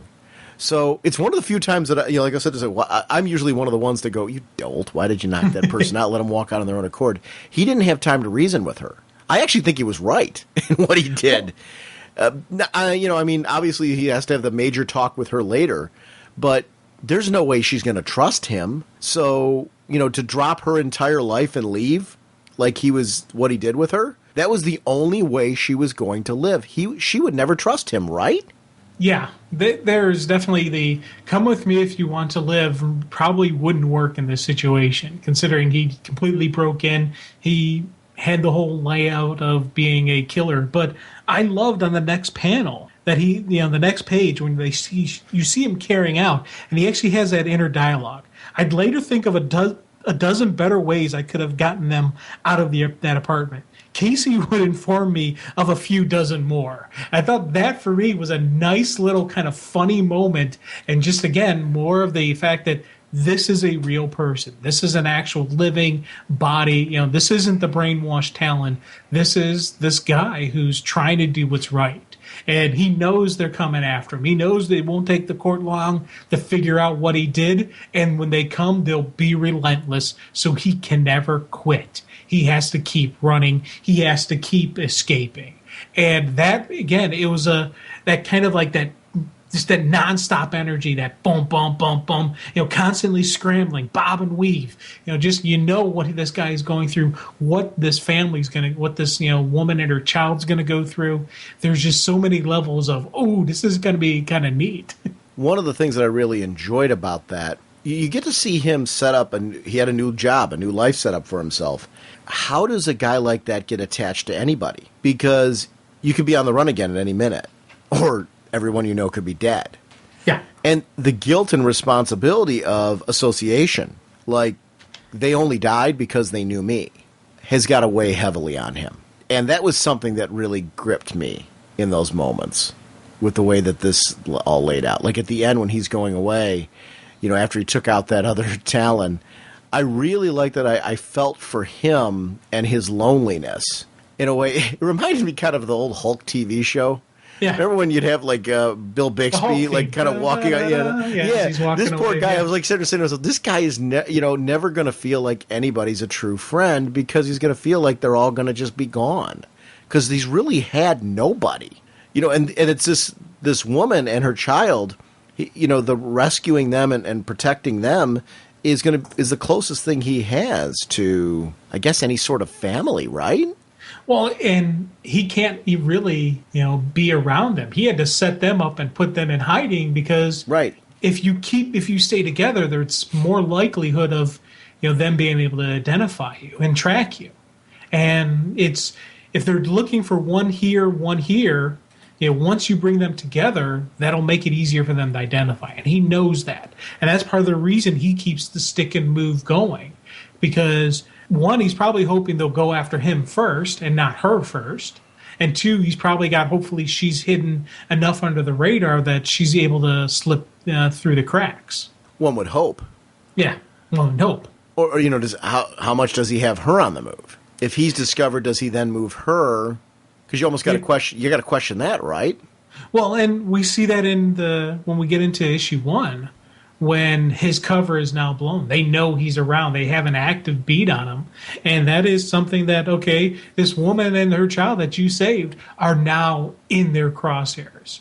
Because of what you've done, because you've basically spit in the face of the court, they've just moved you to the top of the list. Maybe before they would have been licking their wounds and rebuilding the organization. But now they're going to go after you. They're going to go after her quick. No, and they're going fast. But they're going after him, and that's the curious point about this. They're going after him to icebox him and bring him back.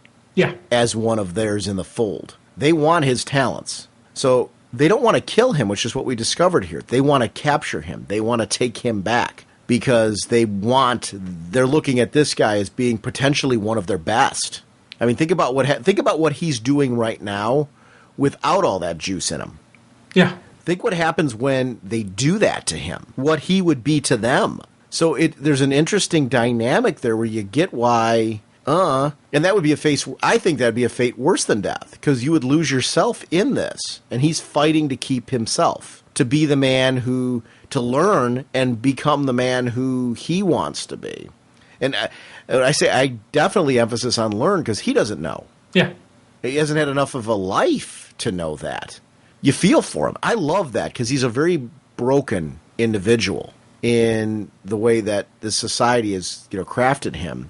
And there's something that's very captivating and interesting about that. Like he's an underdog and you root for him. Yeah, there's stuff that we've experienced, that everyday normal people have experienced, that he's never going to know, and it's even stuff from his childhood that we took for granted, just the play and the fun and just that part of being a kid that he's never experienced, and he can't go back and get that back from him. That part of his life is gone. It's never going to come back. So you see the man that he is based on that. It's based on the discipline. It's based on the training. It's based on the fight for survival, the escape, the struggle, just that true grit that he needed to have his whole life. He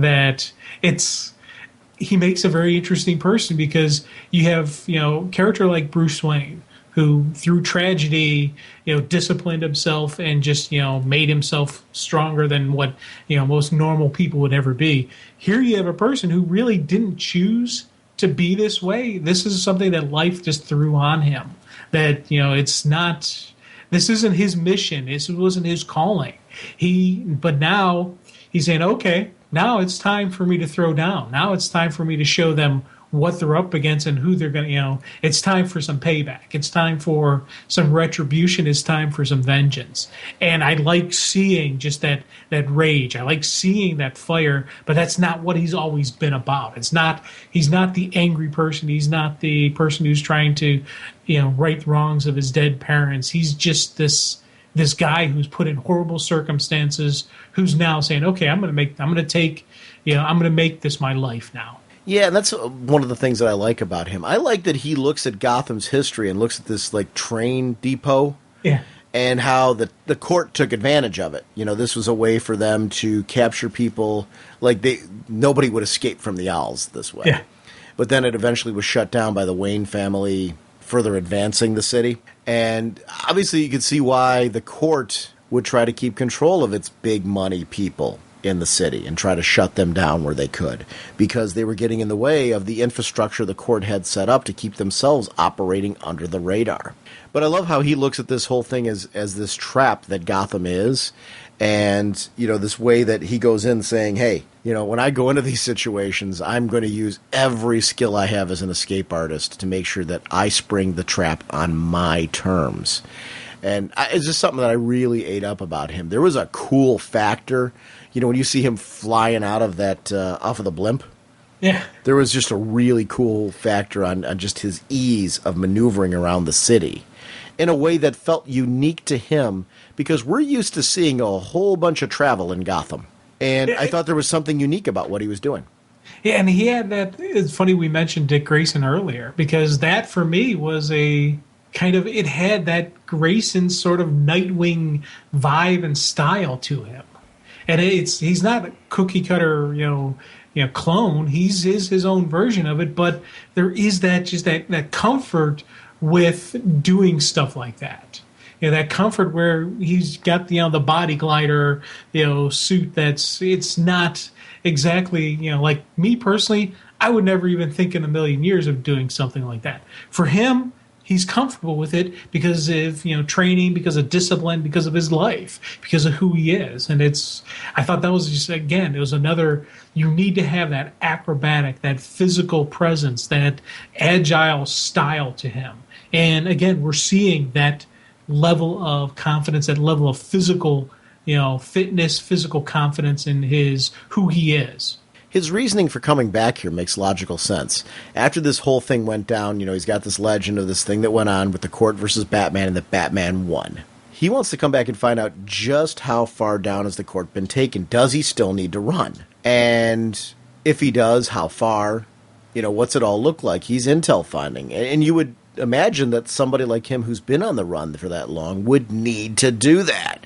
So he sneaks in and does this, but then gets clicked in by the system, and then this Sebastian Clark finds out about him. And that character I really love. I know I'm jumping ahead, and I don't want to ignore the Talon fight. The Talon fight was excellent.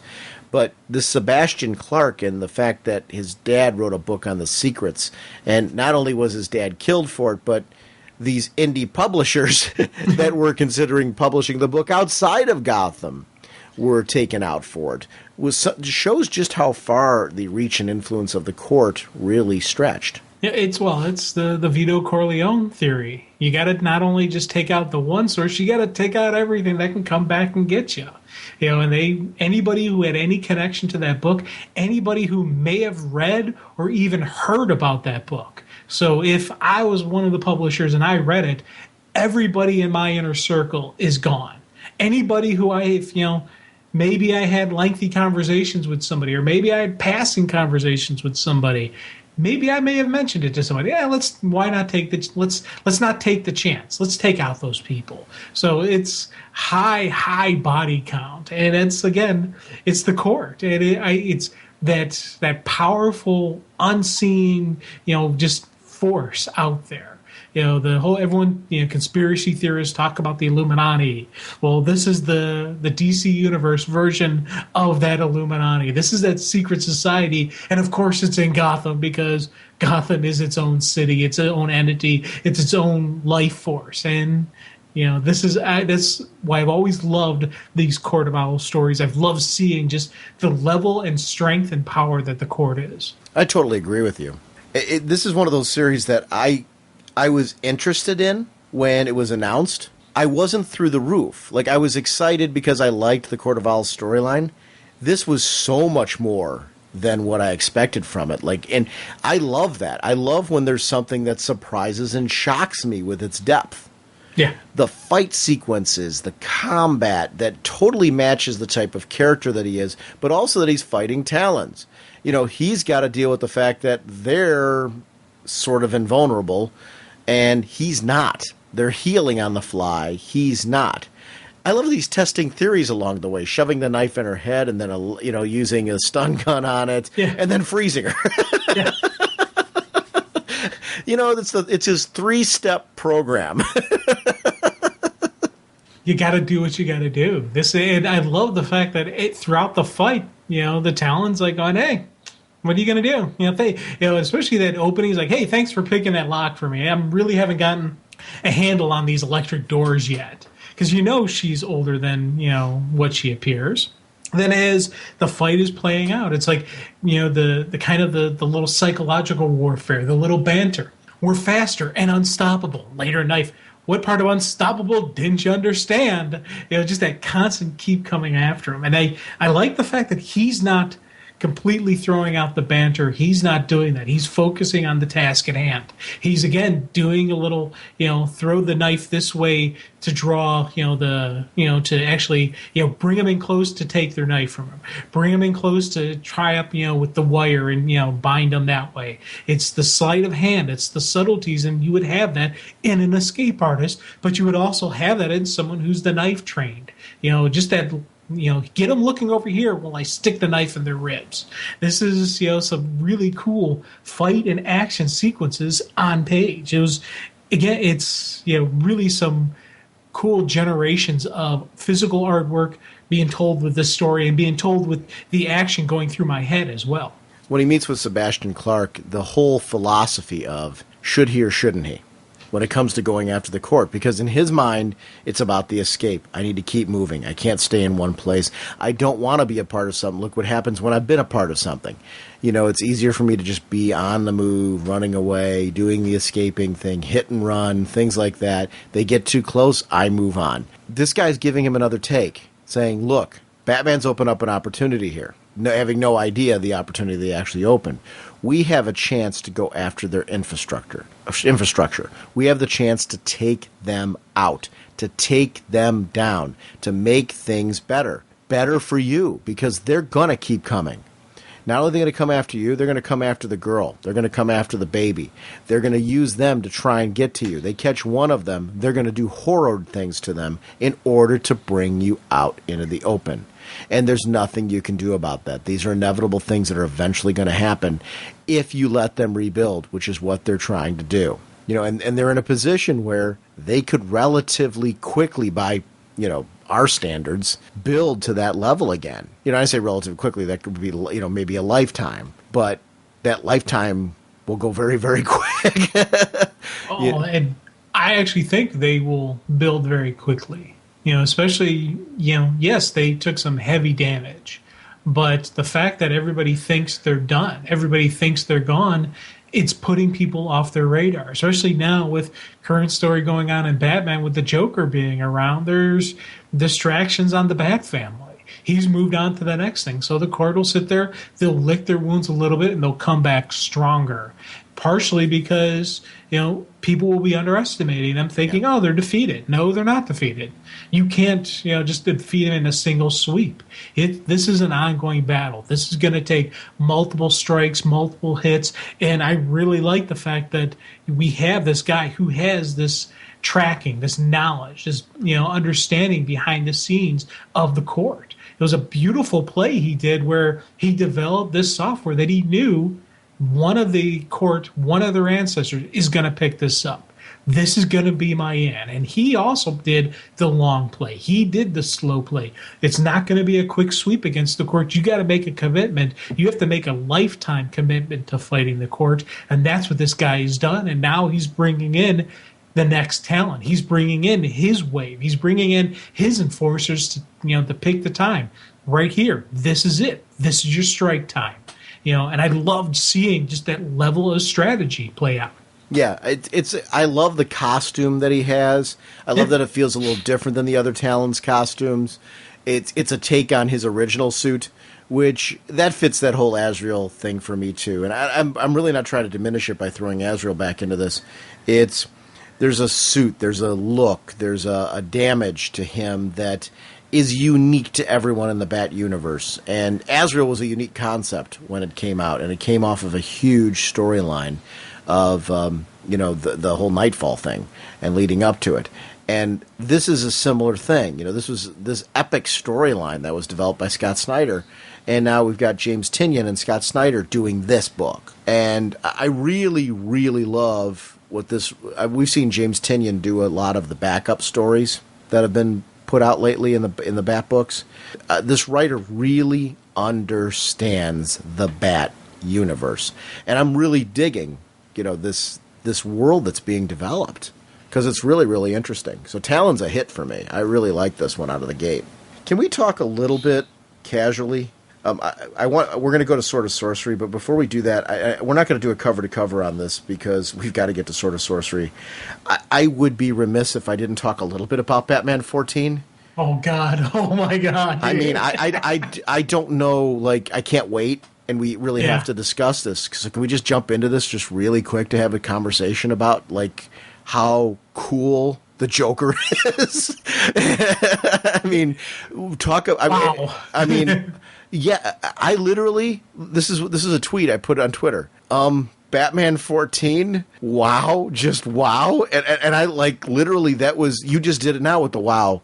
That's where I was left at the end of this issue. This Scott Snyder and his understanding of how to do great Batman storytelling. This is great. How to do great Batman storytelling, how to do great Joker storytelling. This has been just a holy crud. Repeatedly, one after another, oh my God moments. There was a bunch of times as I'm reading this, I put down the book and I was like, whoa! And I'm literally had to take a step back from the book. And it's just, there's been some moments, and Alfred, oh no! Just how, wow, oh my God. And, even when we first speculated, is Alfred going to live? Well, maybe Alfred's going to live, but how much is he going to be a part of the Bat family? Okay, let me ask you this. Show my own ignorance. If you're pouring ammonia into his eyes, can your eyes recover from that? I don't think so. I'm thinking Alfred's blind permanently. Because he didn't do it once. Yeah. He did it once, and he was laughing at the fact that Alfred thought he had a blindfold on. Yeah. Which just such a creep factor for the Joker. This reminds me, why does Killing Joke have such a place in the Batman family fans' hearts? All of us that have been reading for years. Why does that story stand out? Because when that came out, it set the bar higher for the Joker. What happened with Barbara Gordon there? That stuck for years. There was a statement that was made there. This storyline is his Killing Joke. What he's doing here is defining the Joker on a level that he has not been defined for a long, long time. Re-explaining him and reimagining him to today. Oh, I don't remember the last time that I got this creeped out by the Joker. And I was sitting there and saying to myself, it's still the clown prince of crime, though, because those moments in there was really dark humor in what he was doing there. And you see the personality that is the Joker in those moments with Alfred. It's twisted, it's depraved. It makes you feel nasty, and you feel like, how is Batman going? He feels like an agent of chaos, and how is Batman going to overcome him? And that's something that you always expect Batman to like deal with the giant birthday cake and stuff like that. When you've got something like this, the damage has already been done, and he's like not waiting for Batman to figure out his plan and thwart him. He knows those steps are coming, so he's doing it ahead of time, blowing up bridges, getting victims before Batman can do anything to save them, to save time so they can have their chat, so he can, deal with his king and in his own way bring Batman back to just being the guy that he would go up against. And is that going to happen here? Is this going to put Batman in a place where he is going to become a loner again out of this? And is his Bat family going to allow that? I don't know what's going to come of all this. Do they make him weaker, or do they make him stronger? Is this the death of the family or a strengthening of the family? I don't know where this storyline's going to go. Alfred's pivotal. Oof, there are going to be a lot of angry people when they find out about Alfred. Yeah, and I don't see... Well, we're in a comic book universe, so they could bring back Alfred if Alfred lives. They can always, cybernetics and tech and whatnot, and they could do various stuff to make Alfred see again. But normal life, pouring ammonia in the eye, he's burning out the retinas. You can't come back from that one. And everyday normal people, that's it. You're blinded. Now, Alfred's character, part of me thinks he would be willing to do the augmentation. He'd be willing to be cybernetic so he could further serve the family. But I see him trying to do it blind. I do too. I could see Alfred saying, I don't need those eyes. I can still do what I need to do. And, just how we had Barbara Gordon have to step up, and when she was in the chair, how she couldn't do everything she did before, but she was still going to be a factor. She was still going to be the hero. She was still going to be there. Alfred's still going to be there for the Bat family if he lives, but his role will be different. And I want to see where the role goes after. Just like the rest of the members of the Bat family, there's going to be changes in them. There's going to be differences in how they look at life and how they look at Batman, how they look at the Joker. This is going to be one of those huge rippling effects that it's funny. We are just a little bit over 1 year into the new universe, and we're already turning the Bat family upside down once again. I'm just like, wow, they're just hitting and hitting and hitting. I'm very excited on the Bat family. Will this be the end of Batman Inc.? I don't know. This definitely is going to be something Bruce is going to look at and think, hey, did I bring this on all these people? By having this public declaration of Batman, did I change it? Do I need to go away from the less publicly recognized and go back to the shadows? Go back to that hard-hitting villain, that the hard-hitting vigilante who isn't in the public eye, isn't somebody that people feel they can approach or people feel that they could actually work with. Is he going to go that way, or is he going to say no? Joker's not going to beat me. This, I am right in how I'm handling this. This is what we need to do. I don't know. And I love the fact that I one moment think one thing, the next moment I think this, and then I think that, and there's probably going to be a third option that I'm not even remotely seeing come out of left field, and I'll be like, oh my God! Do you have moments where you're like having trouble deciding whether or not you agree with Bruce? Like, there's moments where like when he's having that dialogue with Dick Grayson, I'm totally agreeing with him. But then I see things that happen, and I'm like, well, maybe he should be calling everyone in. I don't know. I don't know which way to feel about this, because there's that part of me that's, can they control their emotions the way that Bruce does? And I get what he's saying. If they go rushing in there, they're falling right into his trap. If I tell them, I'm setting them up for what he's saying. But what does the Joker really know? How much does he know? Is he playing possum? You know, I mean, or is he throwing out things that, like, because do you believe him? Do you believe he knows? See, I've always thought the Joker knew. I've always lived on that theory that the Joker knew the secrets of the Bat, and he's not revealing it because what's the fun in that? He knows this, and when the moment comes for that great punchline, he's going to let Bruce know. Well, here's his great punchline. Here he's letting Bruce know, guess what? I know your secrets. I know all about you. Now, as he's saying that, and as I'm reading this, as I'm thinking it, part of me does try to get into the mindset of the Joker, and maybe when he says, I know your secrets, he's not thinking, I know that Bruce Wayne is Batman, Dick Grayson is Nightwing. Maybe he's thinking, I know that Batman needs his Robin. He needs his Nightwing. He needs these different emotional connections to keep him going. And that could be what the Joker's referring to when he says, I know your secrets. I know all of your little secrets. It's not a actual, I know who they are, but he knows what they mean to him. He knows what they are part of. And it's funny because one moment I read it, I think one thing. One moment I read it, I think the next thing, which is part of my deep enjoyment of this whole death of the family, story arc that's going across multiple titles where I'm having multiple reactions like this in the same book. And that's just something that I was like, wow. Batman will be the one that kills you. Well, let's look at what he's done. He brought the tape to Gordon. Yeah. Is Joker playing Batman? Is Batman going to go to each of these people and bring the instruments of their destruction to them? Well, was Gordon the first step? Was Gordon part of the Joker's plan? Yes. So is something similar going to happen to each member of the Bat family? Well, he already got Nightwing because Nightwing was on the aqueduct when he blew it up, and Nightwing was at the aqueduct because Bruce told him to go there. Right. So that's 2. I don't know. And actually 3 because Alfred was the first piece. Yeah.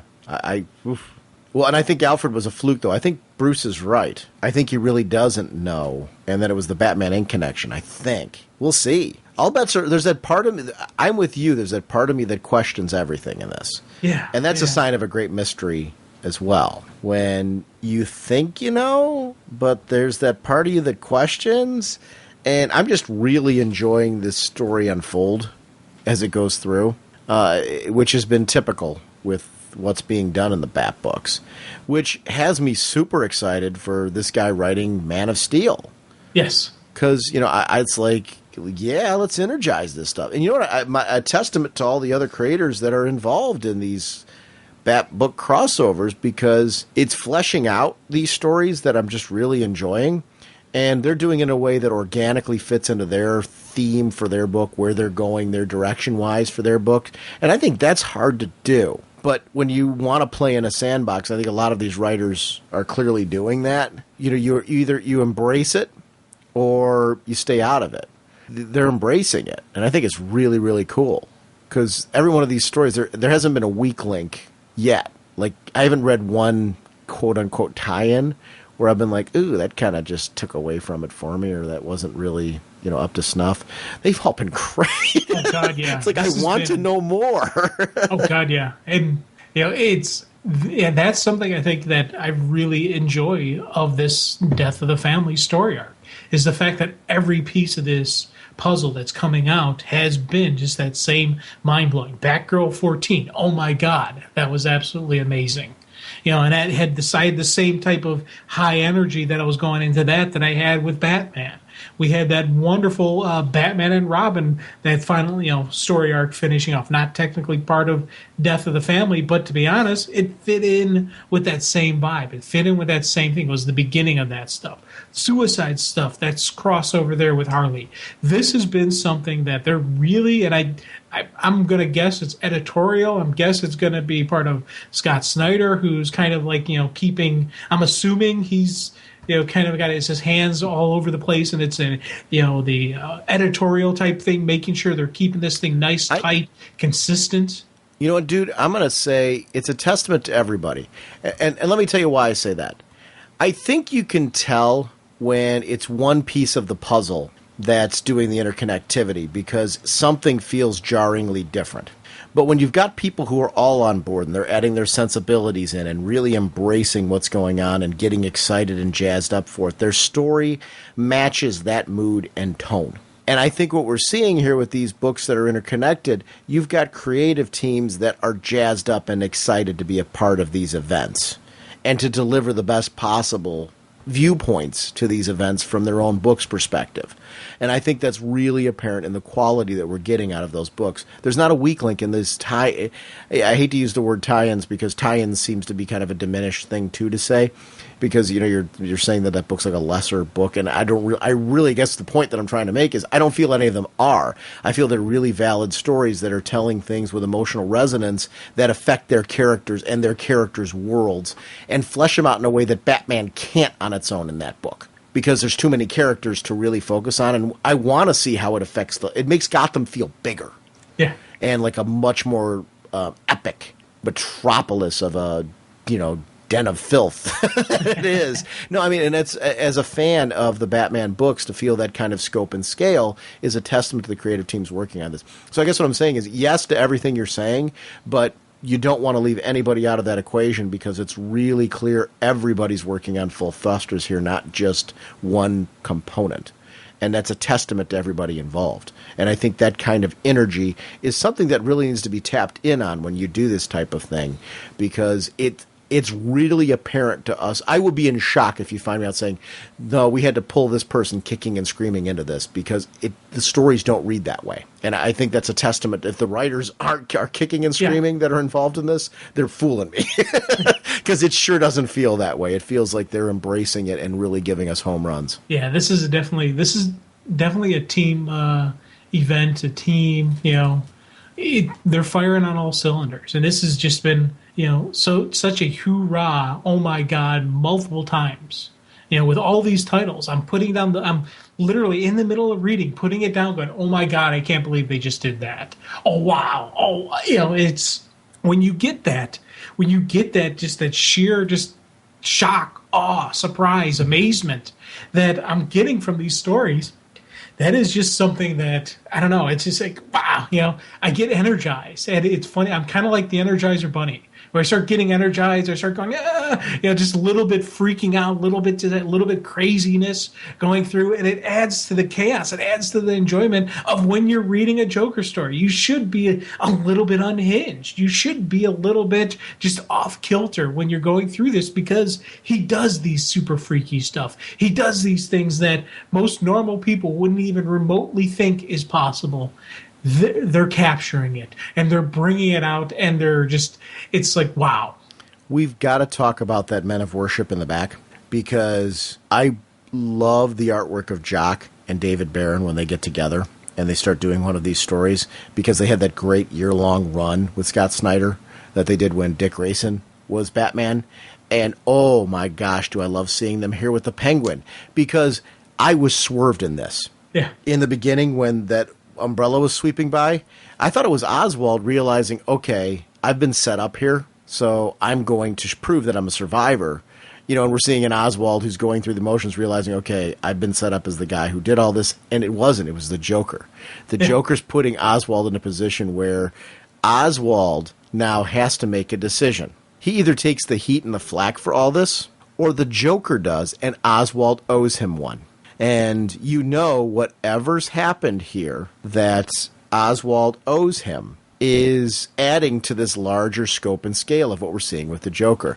I love when you take these villains of the Bat universe who are quirky, and they've got their own little personas and worlds and things like that crafted, and you put them together and know that they have this like tentative relationship where it's like we've assisted each other before in moments of convenience, but we both know we would stab each other in the back in a heartbeat if we need to. But we have an opportunity here to negotiate. And if we negotiate this way, I'm willing to take the heat for you so you don't look like you don't have the target painted on you for what happened here. Therefore, you will do this big favor for me. It's a win for you. It's a win for me. These bosses are out of the way, which is good for you. It allows you a chance to gain some more power in here, which works for me. But it also gives me the things that I need from you. And I loved there was a twisted logic to the way the whole thing was presented that like no rational human being would present. But yet when these two are discussing it, I'm like, all right, for the Penguin and the Joker, I don't think there's been a better written conversation between the two of them that like makes any more sense than this does. And framed into this like death of like the organized crime as it is known in Gotham. The entire power base of Gotham is being changed in this mini event right now that's happening, a huge event, whatever you want to call it, that's happening in the Batman world. And this story is real pivotal in the back of setting up just these dark dealings that were going on behind the scenes. You set up in this cathedral like this. I have always loved the Gothic cathedral theme of the Bat universe. And when you bring that stuff in and you've got this classic old architecture that's very intricate because, you know, that's something, Gotham's very old with a rich history. And these buildings that are still preserved and still there, and you see these dark dealings going on there. There's something about the atmosphere and mood of Gotham that I just love. Yeah. I like this stuff. Oh, God, yeah, big time. Yeah, we can kind of tell by the way you're running of the mouth there. But, hey, you know, I'm sitting here, and it's funny, as you're talking, I'm just nodding my head like an idiot going, yeah. You know, this has been it's just those couple pages, man, were just another nice, really cool story, and makes me wonder how far of a setup is Joker doing on Penguin? Yeah. You know, it's not just going to be about, you know, wanting, you know, is it just about him taking down the Bat family? Is he going to have to take down all of the Bat's supporting, you know, including supporting cast, including villains? Does Joker see the villains as part of the problem? I think he really is trying to set Penguin up the way that he's talking about. Like, I really think in his mind, putting Oswald more in power is in his mind a better move. And I think you got to think like the Joker on this one. I think he's legit. Like, I think it'd be perfectly fine if Oswald said no, letting things stand and finding humor in the fact that Oswald's going to take the blame for what he did. But I think the part of him that would prefer Oswald to play along is the part that genuinely wants to set Oswald up the way that he's mentioning, because his justification fits the Joker. What he wants from Oswald there fits the Joker. It's twisted. And I think he's genuinely trying to put him there. Not because he likes Oswald, but because he likes what that would mean for Gotham and how it changes things and makes things interesting for the Bat. There's a reason to put Oswald where he does. Let's keep him from being this businessman who's like just hanging out in the iceberg doing his thing. Let's set him back in as a crime leader who is a true danger to the Bat. He's in his own way giving a rebirth to the Penguin by his plans. He actually sets the Penguin up better than he was walking in, if the Penguin plays along. There is a win for the Penguin here that I think the Joker finds satisfying. So I think I might be wrong here, and maybe you think that I'm completely nuts in saying this. I think the Joker's offer's legit. See, here, that's the great thing about the Joker, that on one hand, I'm sitting here completely agreeing with you, saying yes, but there's always going to be that margin of doubt. There's always going to be that question in the back of my mind. Is this really legit? Is the Penguin, or is he setting up the Penguin to take out the Penguin as well? You know, maybe he sees the Penguin as being too weak. Maybe he sees that he's part of the chess piece. He's the bishop. See, I think that this twisted chessboard that the Joker's crafting, I think the Penguin is a protected chess piece, and the Joker's moving him onto his chessboard. We're seeing a crazy psycho logic being developed here to the Joker. That's what's got me. I mean, I'm buying into what Snyder's delivering here with this guy. He's trying to show us that there's more going on in that nutty wheelhouse than we realize. And I 100% agree with you. But, well, let's say 99% agree with you. There is always going to be that swerve that always lingers in the back of my head. And that's what I love about the Joker. That's what I love about this Joker that we're seeing right now. Everything that's coming out here is 100% it makes sense. Everything you're saying, yes. I can see the Joker doing, especially this Joker that we're getting now. You know, this version, this character, this evolution of the Joker that we have right here. I see him doing that, but there's always the unknown factor. And that's the thing that really has me complete, because if it plays out exactly as the Joker's explaining it, I'm going to be like, this is wonderful. This is an absolutely amazing Joker story. If there's a swerve at the end that I don't see coming because it is the Joker, I'll still say, this is absolutely amazing because that's also the Joker. I love that. I love the unknown factor. No matter how much you read, how much you study the text, there's always just going to be that little bit of margin of maybe something else will happen. Until we actually see the physical story play out, there's always going to be that unknown factor. And that's the excitement of a cool, well-written Joker story, is the unknown. Yeah, I agree with you. And there is that unknown factor to it, but I think some of the unknown for me in this is the depths of the planning. We don't see this kind of well thought out, twisted plan from the Joker. There is an insane logic to what he's doing, to the chaos he's developing. And that's something where we're seeing, I think, just a re-explanation of who the Joker is in this world is what we're seeing. And I like that. I really, really like that. And however it plays out, if I'm completely wrong on that, that's great. I love that I'm passionately wrapping my head and trying to figure out who this Joker is. The beautiful art sequences in this, where you see that face-to-face with the Joker and the Penguin, some of the classic, I mean, it's just, it's scary, creepy. And, I mean, that's something you don't always get from the Joker. You get him sometimes cartoony. And I think he's one of those characters that works on a variety of different levels like that. But that face-to-face between the two of them, oh, no, Ozzy. Nothing like that. I mean, and the Penguin, equally creepy in that moment. Yeah. You're seeing just two vicious people with two very different philosophies, two different ideologies, two different backgrounds and where they're coming from, standing toe-to-toe. In that moment, you know either of them could die. Yeah. I mean, that is probably one of the most dangerous moments in comics right there between the two of them, because that could have gone either way, for one or both of them. And that's one of the great things when you build that sense of dread into a moment. I don't know, the atmosphere and mood. I'm a big fan of David Barron, and we've been lucky enough to have David on the show to talk about his color work. And there's something about when he's with Jock, I really like the relationship that's developed there between the two of them, because I think there's just a great understanding of how I think Jock understands what David's going to do color work wise. And I think David understands the kind of story that Jock wants to tell through his art. And there's just there's an energy there that I just think works and sets up Gotham in a way that I really, really loved. And that year I thought was tremendous of them working together.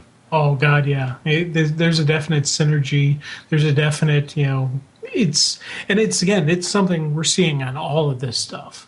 We're getting some wonderful combinations here of the story being told, the visual story being told, coloring, lettering. Everything is just firing on all cylinders in Bat Story, in the backup story, in any of the other associated titles. This is really I'm going to say this is a golden age of Batman stories. And this has been, since the reboot. We've seen these great stuff coming out of the Bat titles. And, Court of Owls hit hard. Death of Family hit. He's like taken it and turned it up to 11 now.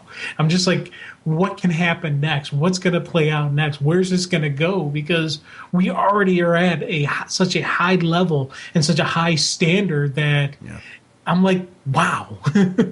Yeah, that's a great way to. Wow is a great way to put it. That honestly, this issue left me saying that. What I tweeted was genuinely. I normally, I'll throw some, positive comment. Wow, it's the greatest issue of the week, that type of thing with a comic. I didn't know what to say at the end of this issue, and I take it through both. One of the things that was great about the main story and the backup feature is the tone, the theme, the mood, everything. Talk about creative teams really understanding the script and the direction of a story.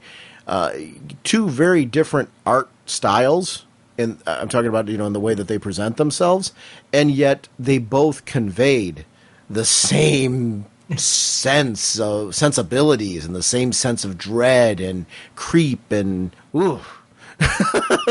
Yeah. I mean, you talk about an emotional issue. Oh God, yeah. For me to like sit there and how many Batman stories I've read in my lifetime since I was a little kid, and to like sit there and just be marveled by what creators can still do with this character. My jaw has dropped over this story. This is really great stuff. Yeah, this is going to be one of those great stories of all times. Yeah. This is, when they start announcing the hardcover trades and the various deluxe editions of this, and already, I'm clearing a space on my bookshelf for the absolute version. I'm already making room for all the different variations and collections of this story.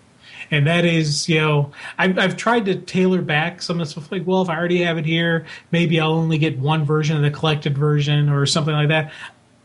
This is good. There's going to be multiple versions of Death of the Family sitting on the bookshelves. I like having a lot of this work on my iPad.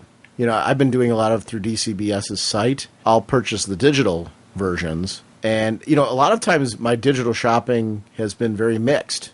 But I'm finding more and more I'm grabbing favorite storylines because I just want that instant access wherever I am. But then I'm with you. I like the hardcover with the bonus features and, all the little tweaks and things like that, the extra covers, the ink paper quality you get and stuff like that. So there's just like, I don't know.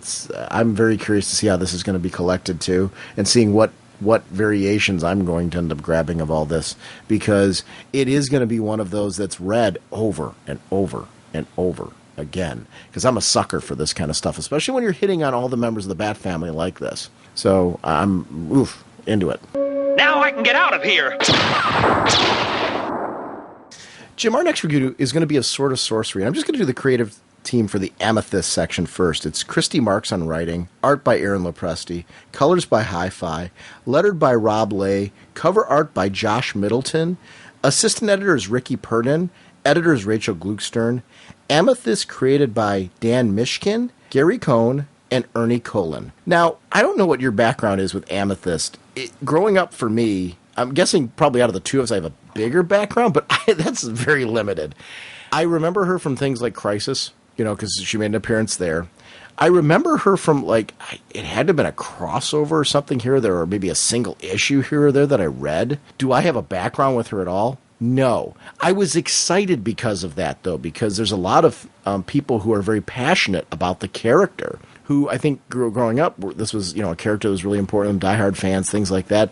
So I wanted to know more. So I don't know how true, because I deliberately avoided reading any background on Amethyst because I wanted to give this book a chance on its own and just read it and delve into it as a newer reader to the character, because I'm familiar with her, but I have no background to speak of realistically of the character other than a very broken, a handful of issues at the most. I'm talking about 5 issues that I've read with Amethyst in them at all, maybe. And it's been so long that I can't give you that background. I don't think, if you had any background with the character? I have actually a very lengthy history with Amethyst.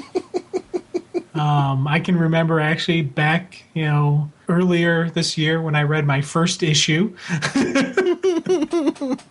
Issue 0 is the very first issue I've ever read of Amethyst.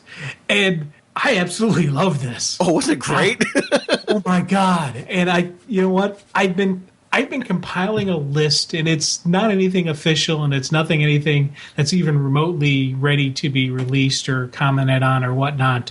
But it's a list of what if. What if, something happened financially? What if I had to cut back on books? What if and this is honestly going to, kind of surprise me. But Amethyst is actually the Sword of Sorcery is on the list of, what? This is going to be one of those books that, survives a lot of cuts, because this was just a great title and a great story. And it was, again, it's that mystic, supernatural fantasy realm and completely creating a whole different society, and you're dropped right into the middle of it. And we have this character who's grown up a misfit and an outcast in our world, who's now a princess in this other world, and she's completely, twist turned up on her ear. And it's a great entry point for this crazy universe. She has no idea what's going on. I have no idea what's going on. And together we'll figure this out as the story goes. And for me, that is just this great intro, great opening. And I'm really digging this. I was looking into and going to, look at and try to maybe pick up other stories and just to see how this version compares to the previous versions of her out there and, where this actually relates to this. This was when I was looking at doing some additional homework on my part. But like you, I wanted to wait until we've actually read this stuff, until we've actually had our discussion on, what we have right here before I actually start doing the extra stuff. Let me clarify.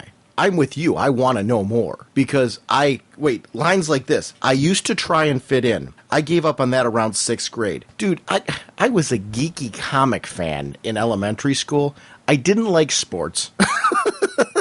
I liked sports like in the sense if we did like a pickup game or something like that, but I didn't play organized sports. So was I the kid that got picked when we played organized sports, when we played pickup games and stuff? No, because nobody had any confidence in me, rightfully so, that I would even catch a ball if we were playing football, for example. It wasn't until as I got older that, I worked out, got more coordinated, stuff like that, I started having more fun with that kind of stuff. But awkward kid, like straight on through elementary school and into high school. In high school, I finally just kind of embraced that, like, I'm a dork. But that's, this immediately in the starting gate, I'm like, I get this kid. Now, I wasn't, she obviously was more the goth theme. I guess that's what you would call her, punk, kind of theme. That wasn't me, but I got the outcast, kind of being your own, like not quite fitting in with anybody. And that theme I just like immediately connected with this character. Her reasoning for it, though, was so cool. Because I think everybody listening to this at some point in time in their life wished the solution to your problem was that you were from somewhere else totally different from where you are now. And she is. I still wish that if I'm underneath the sun long enough, I'll start being able to fly. I'm actually from the planet Krypton. Yeah. My family never told me that I was adopted. I just haven't been on the planet long enough to absorb energy. I still wish that.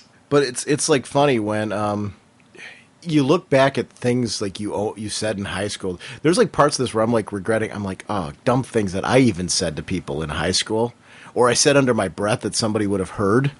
You know what I mean? It's like the high school setup of this I thought was really, really great because I think we've all been guilty of this at some point, the stuff that's going on in the background behind her.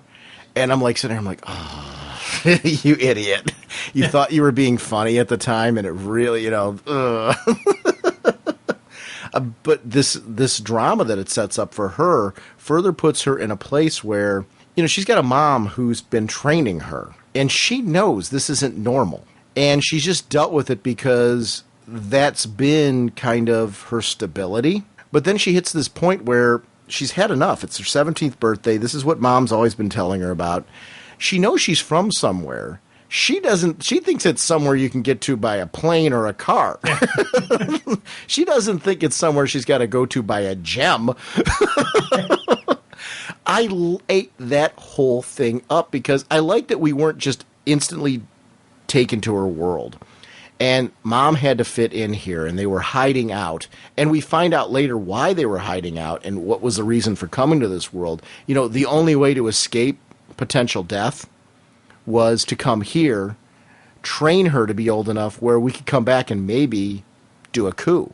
And I loved how that all played out because I'm into fantasy. I love this kind of stuff. But when you ground it in a real-world setting like this, it adds some other depth to it. I was a fan of the Ultima games, and the Ultima games were made by Origin and Lord British.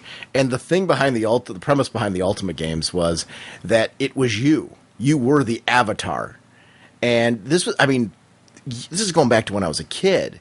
The idea that you as the computer player would get zapped into this world, and when you came to this world, you were this world's hero. Over time, you would reconnect with your friends, and you would go on these quests, and the quests would improve this land, this world. This so totally goes back to everything I liked about Ultima in this book. It's like playing Ultima, reading this.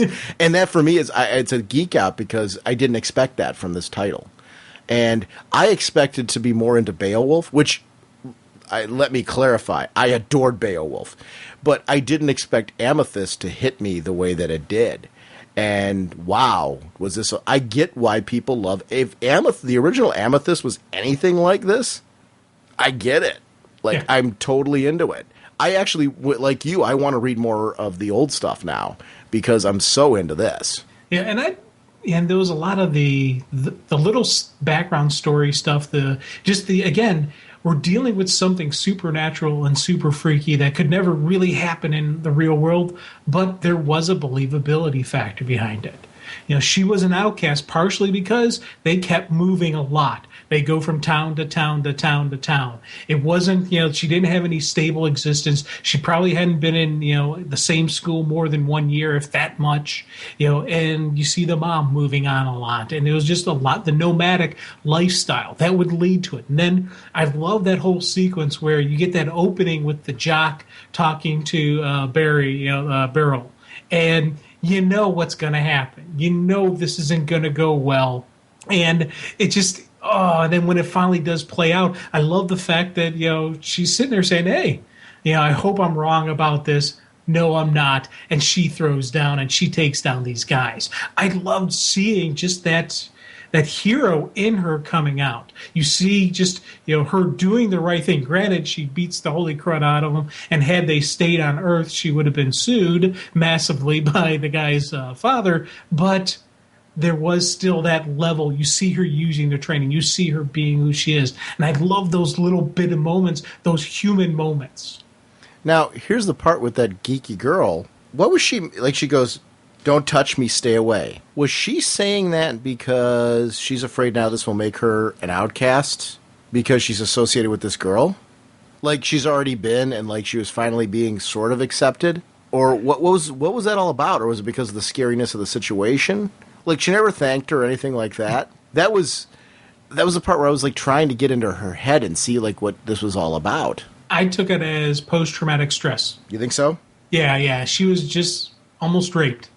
So she's really not seeing everything clearly. And especially the next couple days, she's not going to see this girl around. She's going to see those guys. There's going to be other stories going on. She knows that what's going to happen now. What's going to, are they going to think I'm some type of monster? Are they going to think I did something? Are they going to think, what is everybody going to think about me? Her mind's going 1,000 different ways right now. Is she going to tell anyone?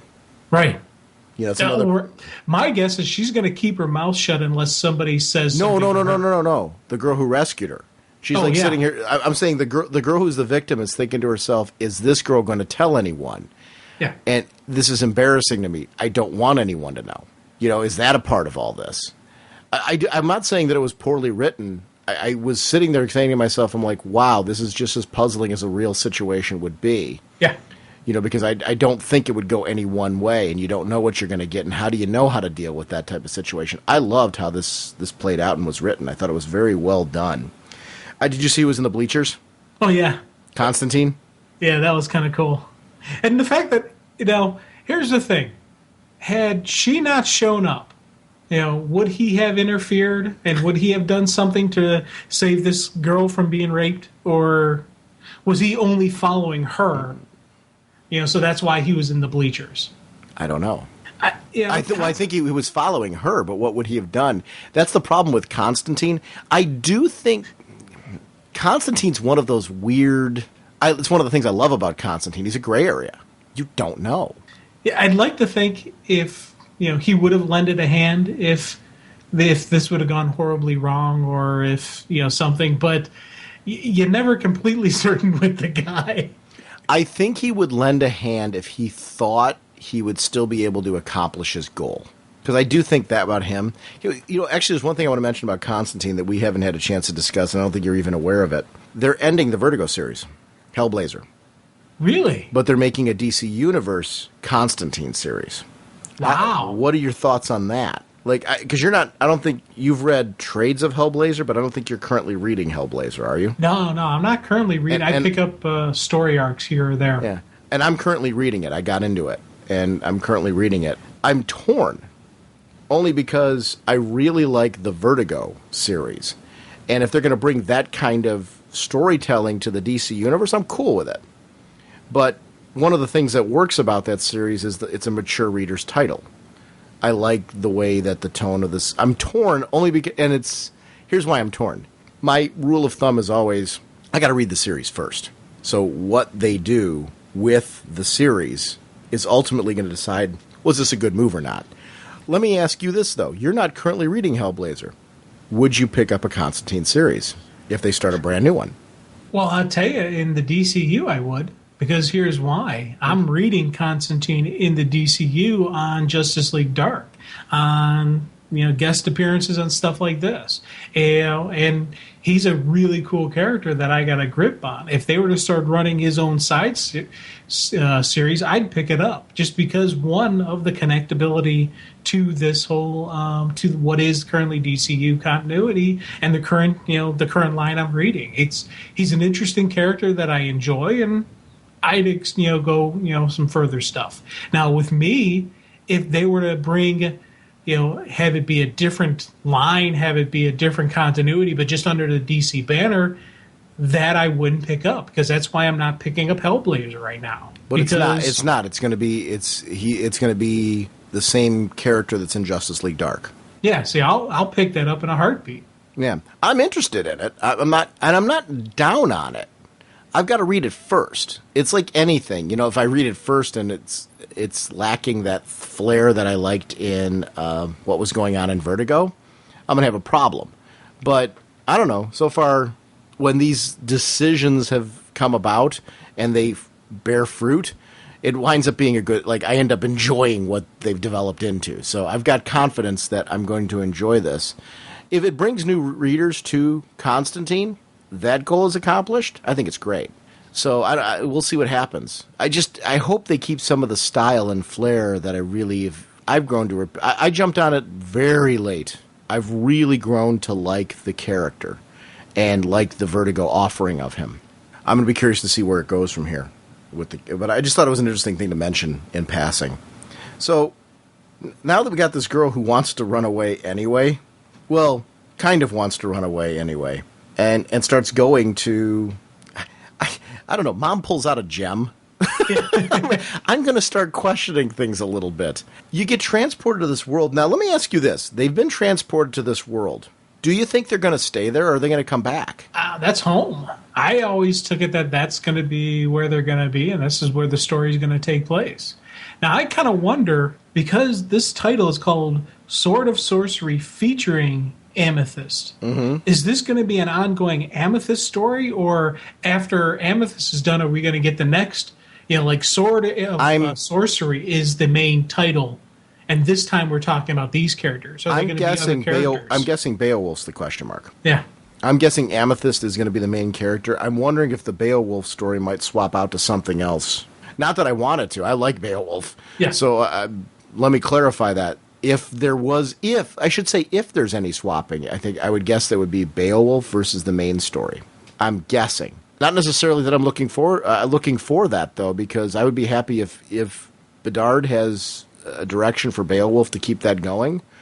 I'm very content to, and we'll talk about Beowulf in a little bit, but I'm very content to keep reading Beowulf because I really like that going.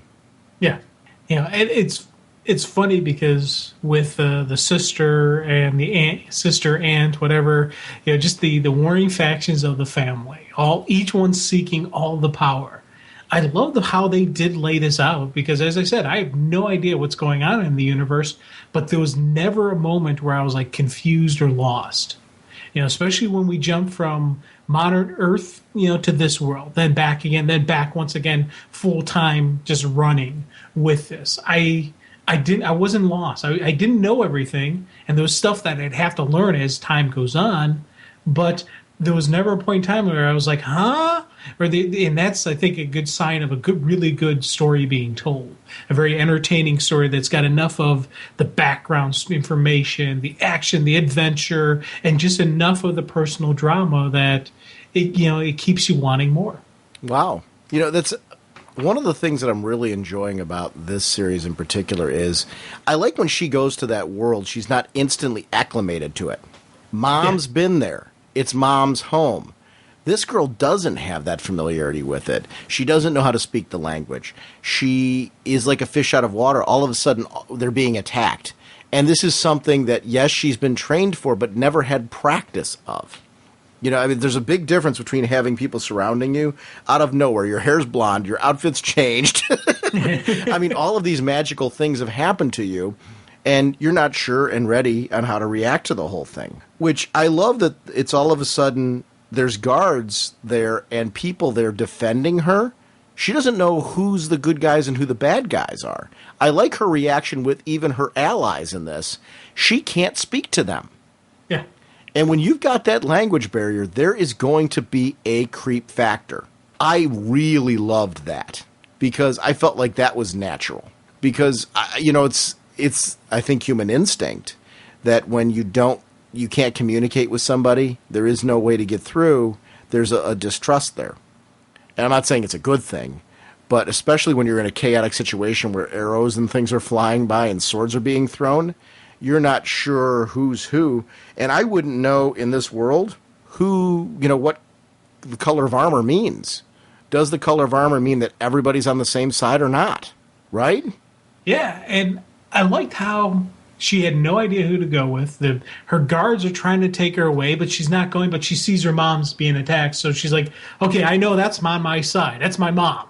Okay, Mom, I'm coming. And you see her just pulling the one sword out of the one guy, picking up the shield off the ground, and charging. I loved, again, seeing that that same type of girl that we saw fighting off the guys who were going to rape the girl. Dude, that gem, you know what Constantine's going to do with it? Constantine's going to bring her here. Yeah. He does in Justice League Dark. What am I thinking of? I was questioning whether or not she was going to stay over there. I'm like, duh. This is how she gets into our world. I'm an idiot. I'm kicking myself. I'm looking at this book in isolation and not thinking about the larger DC universe. This is how Amethyst is in our world. I'm such an idiot. There's the one story of Justice League Dark, where they pull her through. So that's how they pull her through is the gemstone. I wasn't thinking that we were seeing the predating of that here. So I'm forget my question even. But I guess here's the question, though. I guess the question I really have, is that going to be the only way she winds up here? Because Constantine pulls her here? And is she going to have any interaction then with her old high school or things like that? I'm guessing not, right? Now, I think she's only coming in for the adventure, and then she goes back to her world. And I don't know. I guess there's part of me that would love to see her go back to high school for a day. Oh, God, yeah. Beowulf. We have to talk about this, because another one. I had no idea where this was going to go. And I'll talk about the creative team at the end when it's introduced, but wow. I loved this. Because you've got this guy that's on this mission, and you see him traveling with this group of people, and my first thought was that first guy on the horse with the ponytail. I thought, is that Beowulf? Is what I was thinking at first when I was first reading it. And then I realized, no, they're coming on to Beowulf's place. The twist of this story is that it doesn't take place in the past. It takes place in the future, right? Yeah, this is the apocalyptic future. Who knows how the world got to this place, but it is definitely the DC universe because we later see Wayne Tech. And I love the fact that we get this type of kind of story. I was expecting when I heard Beowulf, I'm thinking, oh, okay, they'll do the past story and that. Oh, no, this is a whole new version of Beowulf. This is a new type of story. And I like these apocalyptic, I like these weird futures where all tech is destroyed and we go back to, the basics. Now, this is coming from a Wolverine fan. He's a wimp. and wait, let me clarify this. I am a Wolverine fan. Beowulf comes running out of there. Chook. The guy was like in 8 parts all over the place. Give me whatever Beowulf's like whatever like stuff they put inside Beowulf, because there's tech in there, and that sword or whatever it is. He chops that guy, and there's like pieces, parts all over the place. I'm not entirely sure it was the sword that did all that either. I think Beowulf might have torn part of that guy apart. One of the first things you do with Beowulf, you make sure he has a good breakfast before you like come over to visit, because you don't want to interrupt. Clearly, when he came out of that chamber, somebody interrupted his breakfast, and he's mad about that. I mean, everybody gets like chopped up into pieces. This was such. You talk about the difference. We were talking about the Joe Kubert anthology. The difference between the two stories were really, really cool in this, because Amethyst was like your traditional, like, you know, we're following this heroine out of time, out of place, and all that kind of stuff. What I liked about Buck Rogers is what was going on in Amethyst. With Beowulf, it's just straightforward, violent action. And wow, did I really love that. And the Wolverine dig was not a Marvel versus DC dig. Growing up, and to this day, Wolverine Logan is one of my all-time favorite characters. I don't mention it much on the podcast because we do mainly DC chat, but I am a huge X-Men fan. I remember reading the Frank Miller, and I was reading X-Men already, my first few issues of X-Men, but when that Frank Miller, Chris Claremont Wolverine series came out, the 4-issue series, I just remember being blown away, picking up each issue and waiting for it to come out. And so I love the character, but oh my gosh, when Beowulf was going out tearing this guy apart, I'm like, I don't know that adamantium claws are that impressive anymore.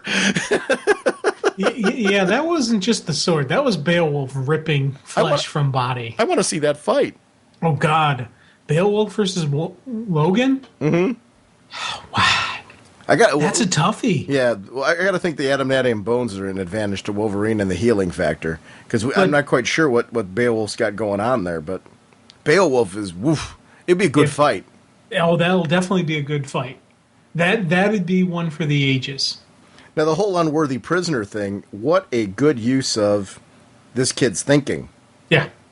Because if he hadn't done that, he'd be dead. Yeah. Again, and it was neat because when they're approaching us and we see kind of like the inner dialogue, I was thinking it was the ponytail guy doing the dialogue. Then we flash up on the kid. I'm like, oh, okay. Here's our guide into this crazy world. And once again, just, you know, I was, you know, the exploding on the scene, and then this kid, like, he's like, I can't outfight him. I gotta outthink him. And I was like, that's neat. I was right from the get-go. As much as I was enjoying Amethyst, I was enjoying this kid. I was enjoying Beowulf. That's why this title was just a hit on all cylinders. Oh, yeah. It was a nice mix. Yeah. And DC Comics proudly presents, because Beowulf will hurt them if they don't, Chapter 1, The Perfect Soldier. Tony Bedard is the writer. Jesus Saiz, and I apologize for any name butchery because the art was great, is the artist. Brian Reber on colors. Steve Wands, letterer. Ricky Purdon, again, associate editor, and Rachel Glugstern, editor. The decisions made on the creative teams and the stories that were being told in here were really top-notch.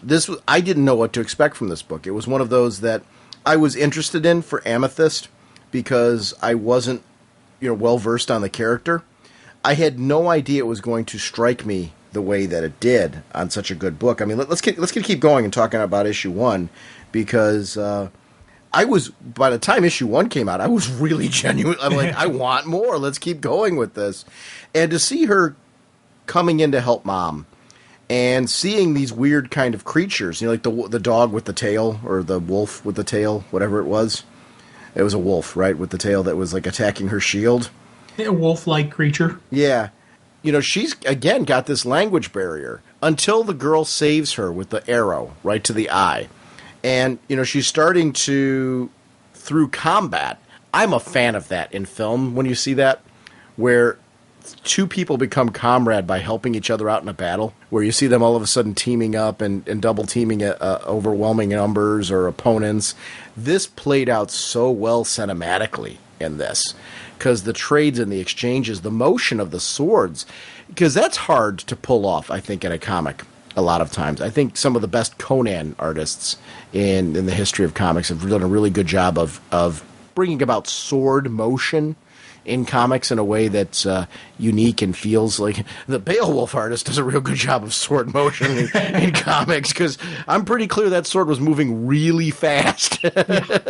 But this series really has everything. I'm a role-playing game fan, as I've mentioned, and when you do this kind of cool mix in the DCU, this is something that I think is unique to the DC universe in the way that they're able to bring these characters in and kind of flesh this out in a way. I like the greater distinction now between the DC and the Marvel universes, and that's not a knock on either. I think, for comic fans, I think that fans before maybe who didn't notice the DC universe that were Marvel readers are noticing it now. I think that there's DC fans who haven't noticed the Marvel universe with the whole Marvel Now initiative that are noticing it now. I think it's a great time to be a fan of both universes because there's some really cool things being delivered. And this is a book that I think is playing into the creativity that's been throughout DC's history of, like, hey, it's not just superheroes. We also have really cool characters like this that can play in this superhero world, and you know what? It just fits. And it does. I like the magic aspect of the DC universe. Oh, yeah. And one of the things that, again, we're in this fantasy world that just everything's, off the charts, but seeing her reaction to the horrors of battle, just the chaos and the just... you can train all you want, but when you actually get in the thick of things, when you actually take the first life, when your blade cuts through flesh, and it's completely different feel of a blade cutting through flesh as compared to like just blocking and in training. There's that whole just the horror and the shock, and even the mom's like, you weren't ready for this. You aren't ready for this. You should have run. And I loved seeing that again. It was just like realistic moments within the supernatural, within the fantasy, and you need to have that realism to your craziest stories, or it's just off the chart. It's just completely out of there. We have these great connections, and this again is another beautiful art piece where you see the battle going on in the background. You see, Amethyst is sitting there going, "Oh my God," and even she has the realization, and we're losing. The battle isn't going well for them. They're about to get slaughtered. And, you just have that oh crud moment on her face. I love that. Well, that was one of the great things about this was I like that she didn't just listen to Mom. Because you want to start out that this is a strong girl. Like, you need that fine balance of it's a girl who's terrified because she's in a horrifying situation. And we can all connect with that, male or female. In that situation, we'd be a fish out of water. You'd be terrified. You wouldn't know what to do. You're trying to get your bearings. You can't get your bearings. You connect to that one person that you know that's there who looks very different than she did on the other side. But you're like, this is Mom. This is my linchpin. She knows everything that's going on. She's my rock, my person to hold on to. She runs and does what she should do. Because if Mom's done, on a number of levels, that's bad for her. Yeah. Not discounting the fact that it's her mother. But, I mean, so many other reasons why that's a necessity. I really loved how that all played out. And then we've got the sister, who we haven't really talked much about. And by like the end of this issue, were you having trouble reading her? Yeah. Is she completely evil? Is she not? Where is she coming from? Who is she? Yeah, when they first introduced her, you're like, oh, okay, she's the wicked stepsister, the wicked sister. She's your bad guy. By the end of it, you're like, okay, there's going to be a little bit more to this because she gives the people a decent burial. And maybe she's going to meet up with them and have an actual open conversation. Maybe there's something more to this universe and to this family that we don't know yet. And I want to see this stuff play out. This is part of the excitement I had for this, that I don't know anything. I want to learn more. I had a kooky thought. I'm not saying I'm sold on this. With her reaction, what if she's Amethyst's real mom? Ooh. I'm not. Let me clarify again. I know I'm digging on that one, but at the end, I was like, "Why is she having that?" Because she didn't have the reaction for her sister. She had the reaction for the daughter. And I'm not saying that I'm 100% sold on that, but I was just like, this is one of the cool things about this book. I cared enough to speculate. Again, I'm a big believer that if I'm into a title, I'm speculating. I'm throwing out ideas, no matter how goofy they are and how wrong they are. And this could be a goofy idea that I have. I don't have a whole lot of evidence other than a reaction of a character who seemed content to try and end everybody. But when she sees Amethyst, there's a different reaction. You know, especially when her sister was pleading with her, she doesn't have that connection to her sister. It's to the daughter. Why? Yeah, that never even entered my head. That'd be a really neat swerve, because especially, this is, the mother. If this was, the person she always thought was her mother wasn't actually her mother. Think of the crap, in the garbage that she went through, on Earth. And to find out, wait, what do you mean you're not my real mom?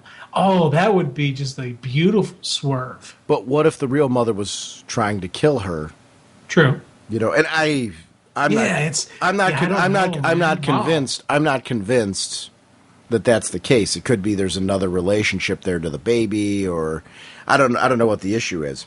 So I could be really, stretch on this thing. But I loved how the whole, we got to see the power displayed for the first time, where all of a sudden Mom starts kicking in and these shards are flying out of the ground. And all of a sudden she's, expending her energy for the purpose of evening the odds. And when we see it, now we know why she didn't start with that. Because of what it takes out of her and how vulnerable she'd be after the fact. She was saving that till it was absolutely necessary. It's the Death Blossom. You got to wait until everyone's within range, and when one precision bam strike will take out the enemy. That was, again, it shows the mom, and I love the fact that the mom just is able to jump right into it, and she didn't miss a beat. She's throwing down, cutting and killing and slicing and doing her thing, and I was like, that was kind of cool seeing her throw down, and the mom knows how to kick some butt. And I really liked that. I thought that was something that was a neat little twist out of the whole thing. That we finally get to see that, Mom step up and know a little bit about... Because I think we need that one person in this that is the veteran. Good guy. Yeah. And the mom clearly is a good guy in this whole story. I do like the whole family battle for the throne concept in any story. I get into that in fantasy fiction and stuff, so I think it's really great that we have that here, because, I don't know, it's just something that I think it's just filled in fantasy lore. So I really enjoyed that story. Was there anything else you want to say about Amethyst? Anything that I missed that we... The House of Diamond. Oh, yeah. Talk about, this was part of the thing I really liked about this story. We have these different houses. We have these different, clans that have... different power levels, different personas, different, infighting. And I loved seeing just a quick couple pages of this other house that were like, okay, everyone's going to be a little bit different. There's going to be some distrust. There's going to be some backfighting. And where's this going to go? I like the fact that the one kid was almost the target by his own family members. Don't retrieve the arrows. Don't make yourself a target. I was like, whoa. A lesson potentially learned the hard way? Highly possible, yeah. I like that the one girl that was helping Amethyst is a princess. We didn't really touch on that. That she's there helping because their family has a relationship. And those tentative relationships between houses is something that you would fight to maintain. So to see somebody of royalty there helping out because it's the right thing to do and they've had that long relationship was something kind of cool, especially with how the landscape has changed. Yeah, and it's another kindred spirit to her, that she is this princess, but she really just wants to be the archer. She doesn't want to have the crown. She doesn't want to have the power. She wants to just, this is what she does. This is who she is. And, Amy can see that, and she's like, hey, I get you. I feel you. And you see just the partnership and the friendship and just the camaraderie growing there. And I want to see where that goes as well. I want to see, is she able to adapt? Is she able to finally have a place where she has home, where she feels comfortable, she feels right? I'm going to talk Beowulf. can't help but laugh when you talk Beowulf. You know, they're in this little dwelling that, simple pub of some sort. And Beowulf's like, unfriendly's 2 o'clock. And this kid knows. He's like, oh, no. Please, no. I don't want to see this again. And this guy's, does every Outlander think us too weak to defend our homes? Well, do you? And he chops the guy in half just for asking the question. I mean, first of all, you always start that with Mr. Beowulf, sir. And then, you just say to yourself, like, out of all the questions I could ask, is it really important? Like, do I need to know the answer to this question, or is it just sometimes, is it okay just to not know? I don't know that I need to know the answer to anything when it comes to Beowulf. Ignorance is bliss. There's times when you gotta, step up, you gotta puff out the chest, you gotta be a man, and you gotta throw down. And then there's times where it's intelligent not to pick the fight. Beowulf is one of those times where it's intelligent not to pick a fight with him. Chalk is the new Snikt. I know. Oh, yeah. There's a couple Chalks. Yeah. And wait, Chalk only happens once. Then there's 2 of you. But wait, here's the other thing, too. Stop it. Please stop. Boy, are you trying to give me orders? Answer me. You are the great Beowulf. No one tells you what to do. And we see the aftermath of what this poor kid had to deal with right there. I mean, there is I would be right there with him. I mean, you just saw this guy chalk 2 people, and he's coming over, and just because you asked him to please stop, he said please, didn't he say? He said please stop, right? Yeah, yes, stop it, he please did say stop. Please. Yeah, but it's still Beowulf considered that borderline an order. Hey, that's insubordinate. That is. He runs a tight ranks. This is a guy who, definitely, there's no reluctant leader here. There's no leader there. Like, this kid's with him out of sheer tolerance. That's all that it is, right? Well, no, actually, the kid is getting him to the general. Right. So he needs the kid to get him to where he's going. Does he really need him? Like, I have no doubt that Beowulf, like, if he really wanted to ditch the kid, like, chalk the kid, for lack of a better term, and just go to the general, wouldn't he just go? Say, hey, I'm Beowulf, I'm here?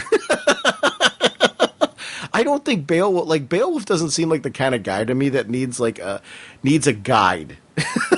But there is the respect to the chain of command. This kid was sent by the general. Right. So there is that level of respect that he's going to give the kid. Now, granted, if the kid crosses the line, that's the difference between him questioning the kid and just chalking the kid. Because of that connection to the general is why the kid had that chance to speak. Do you think he likes the kid? Probably in his own way. Because, I mean, like, we got the Grendel coming here. Like, is the kid done for, or is Beowulf going to save him? I'm guessing Beowulf's going to save him. What? That kid's safe. Yeah. I definitely see, Beowulf swooping in. And I want to see that. Yeah. Like, it reminds me of what I loved about it. I'm really got to be careful in these, because I'm not trying to say that I think this is a redo of this. It is so not. But I always loved the Wolverine-Jubilee relationship because of the vast differences between the two.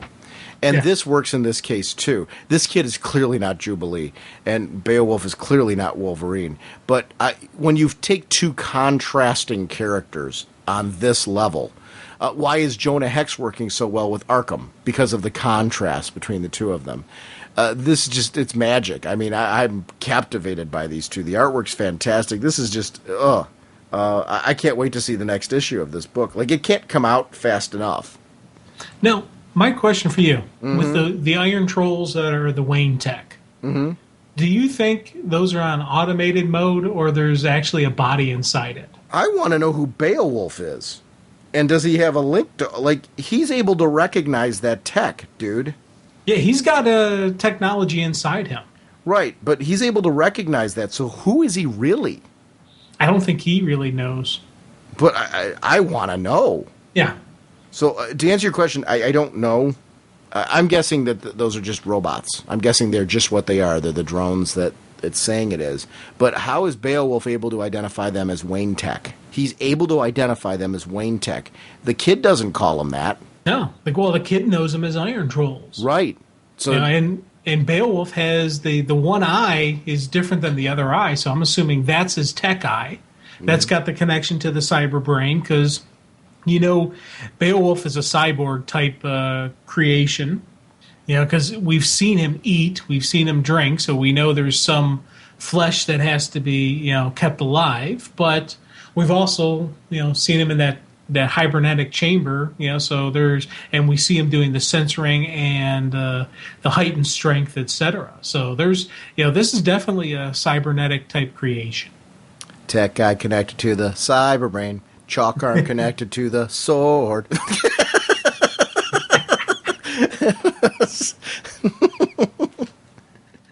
I'd sing more of it, but Beowulf would chop my head off.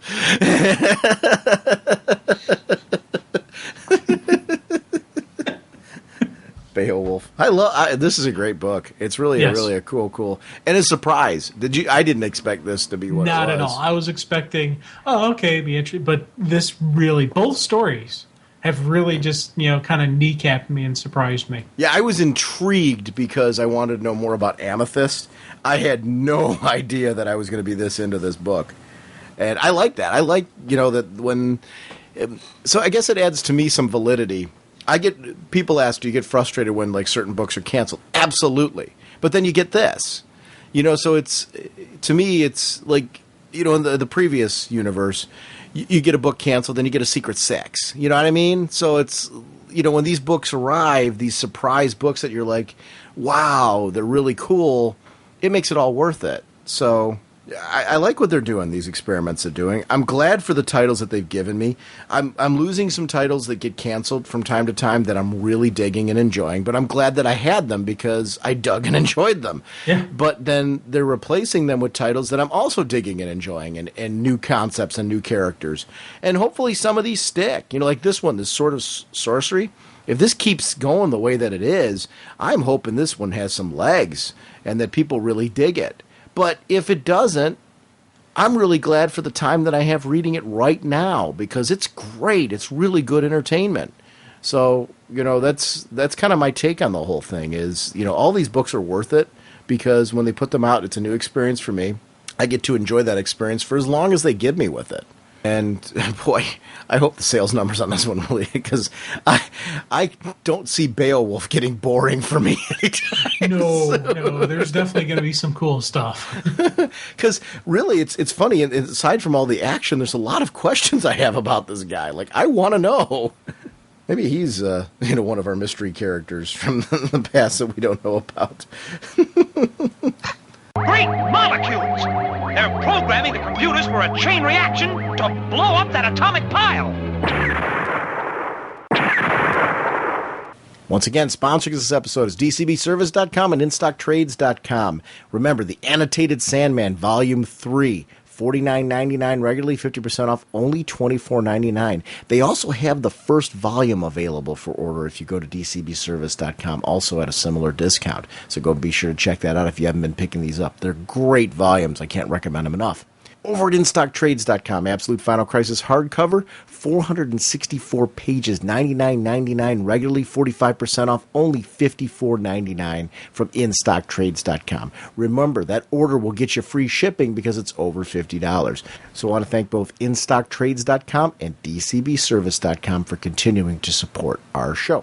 Remember, our show website is RagingBullets.com. We are on Facebook, Twitter, Google+, and all those places. We've got an amazing Facebook group. We're also on a lot of the gaming sites and things like that. I am personally, and I try to keep posting that stuff right up on our show website. And I will keep adding to that, so it's worth checking the About Us section on our website periodically to see any new updates, because that's something that I want to get better at updating to make sure you guys know how to get in contact with us, because we really appreciate that.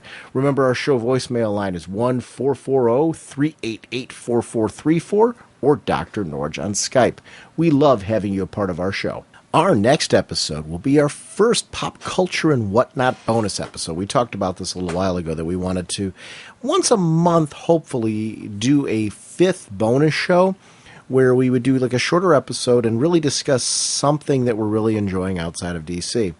And this first one's going to be all about Walking Dead. And we're going to release that, as we mentioned, as a Thanksgiving bonus show. So you'll be getting actually 2 episodes from us this week. And we recorded that already. It's about an hour long, talking about the Walking Dead series, comics, and, of course, we're going to talk a little bit about the video game, too. So it'd be great to talk about The Walking Dead. So hope everyone's looking forward to that. We're going to follow that up with episode 331 is going to be focusing on things like Justice League Dark, the Swamp Thing series, Animal Man, and, of course, Frankenstein. So we're going to talk about that whole rot and stuff that's going on in those particular series, which is really, really terrific. So we will see you soon. Bye! Flying through space and time, 1,000 different lifetimes. Faded for love and flaws and incredibly clear sightlines. Swinging your mace around, such a practical outlook. Helping the JSA and occasionally supporting your own book. Hawkman, Hawkman, eagle eyes can't see. Hawkman, your plan and what you do to me. Hawkman.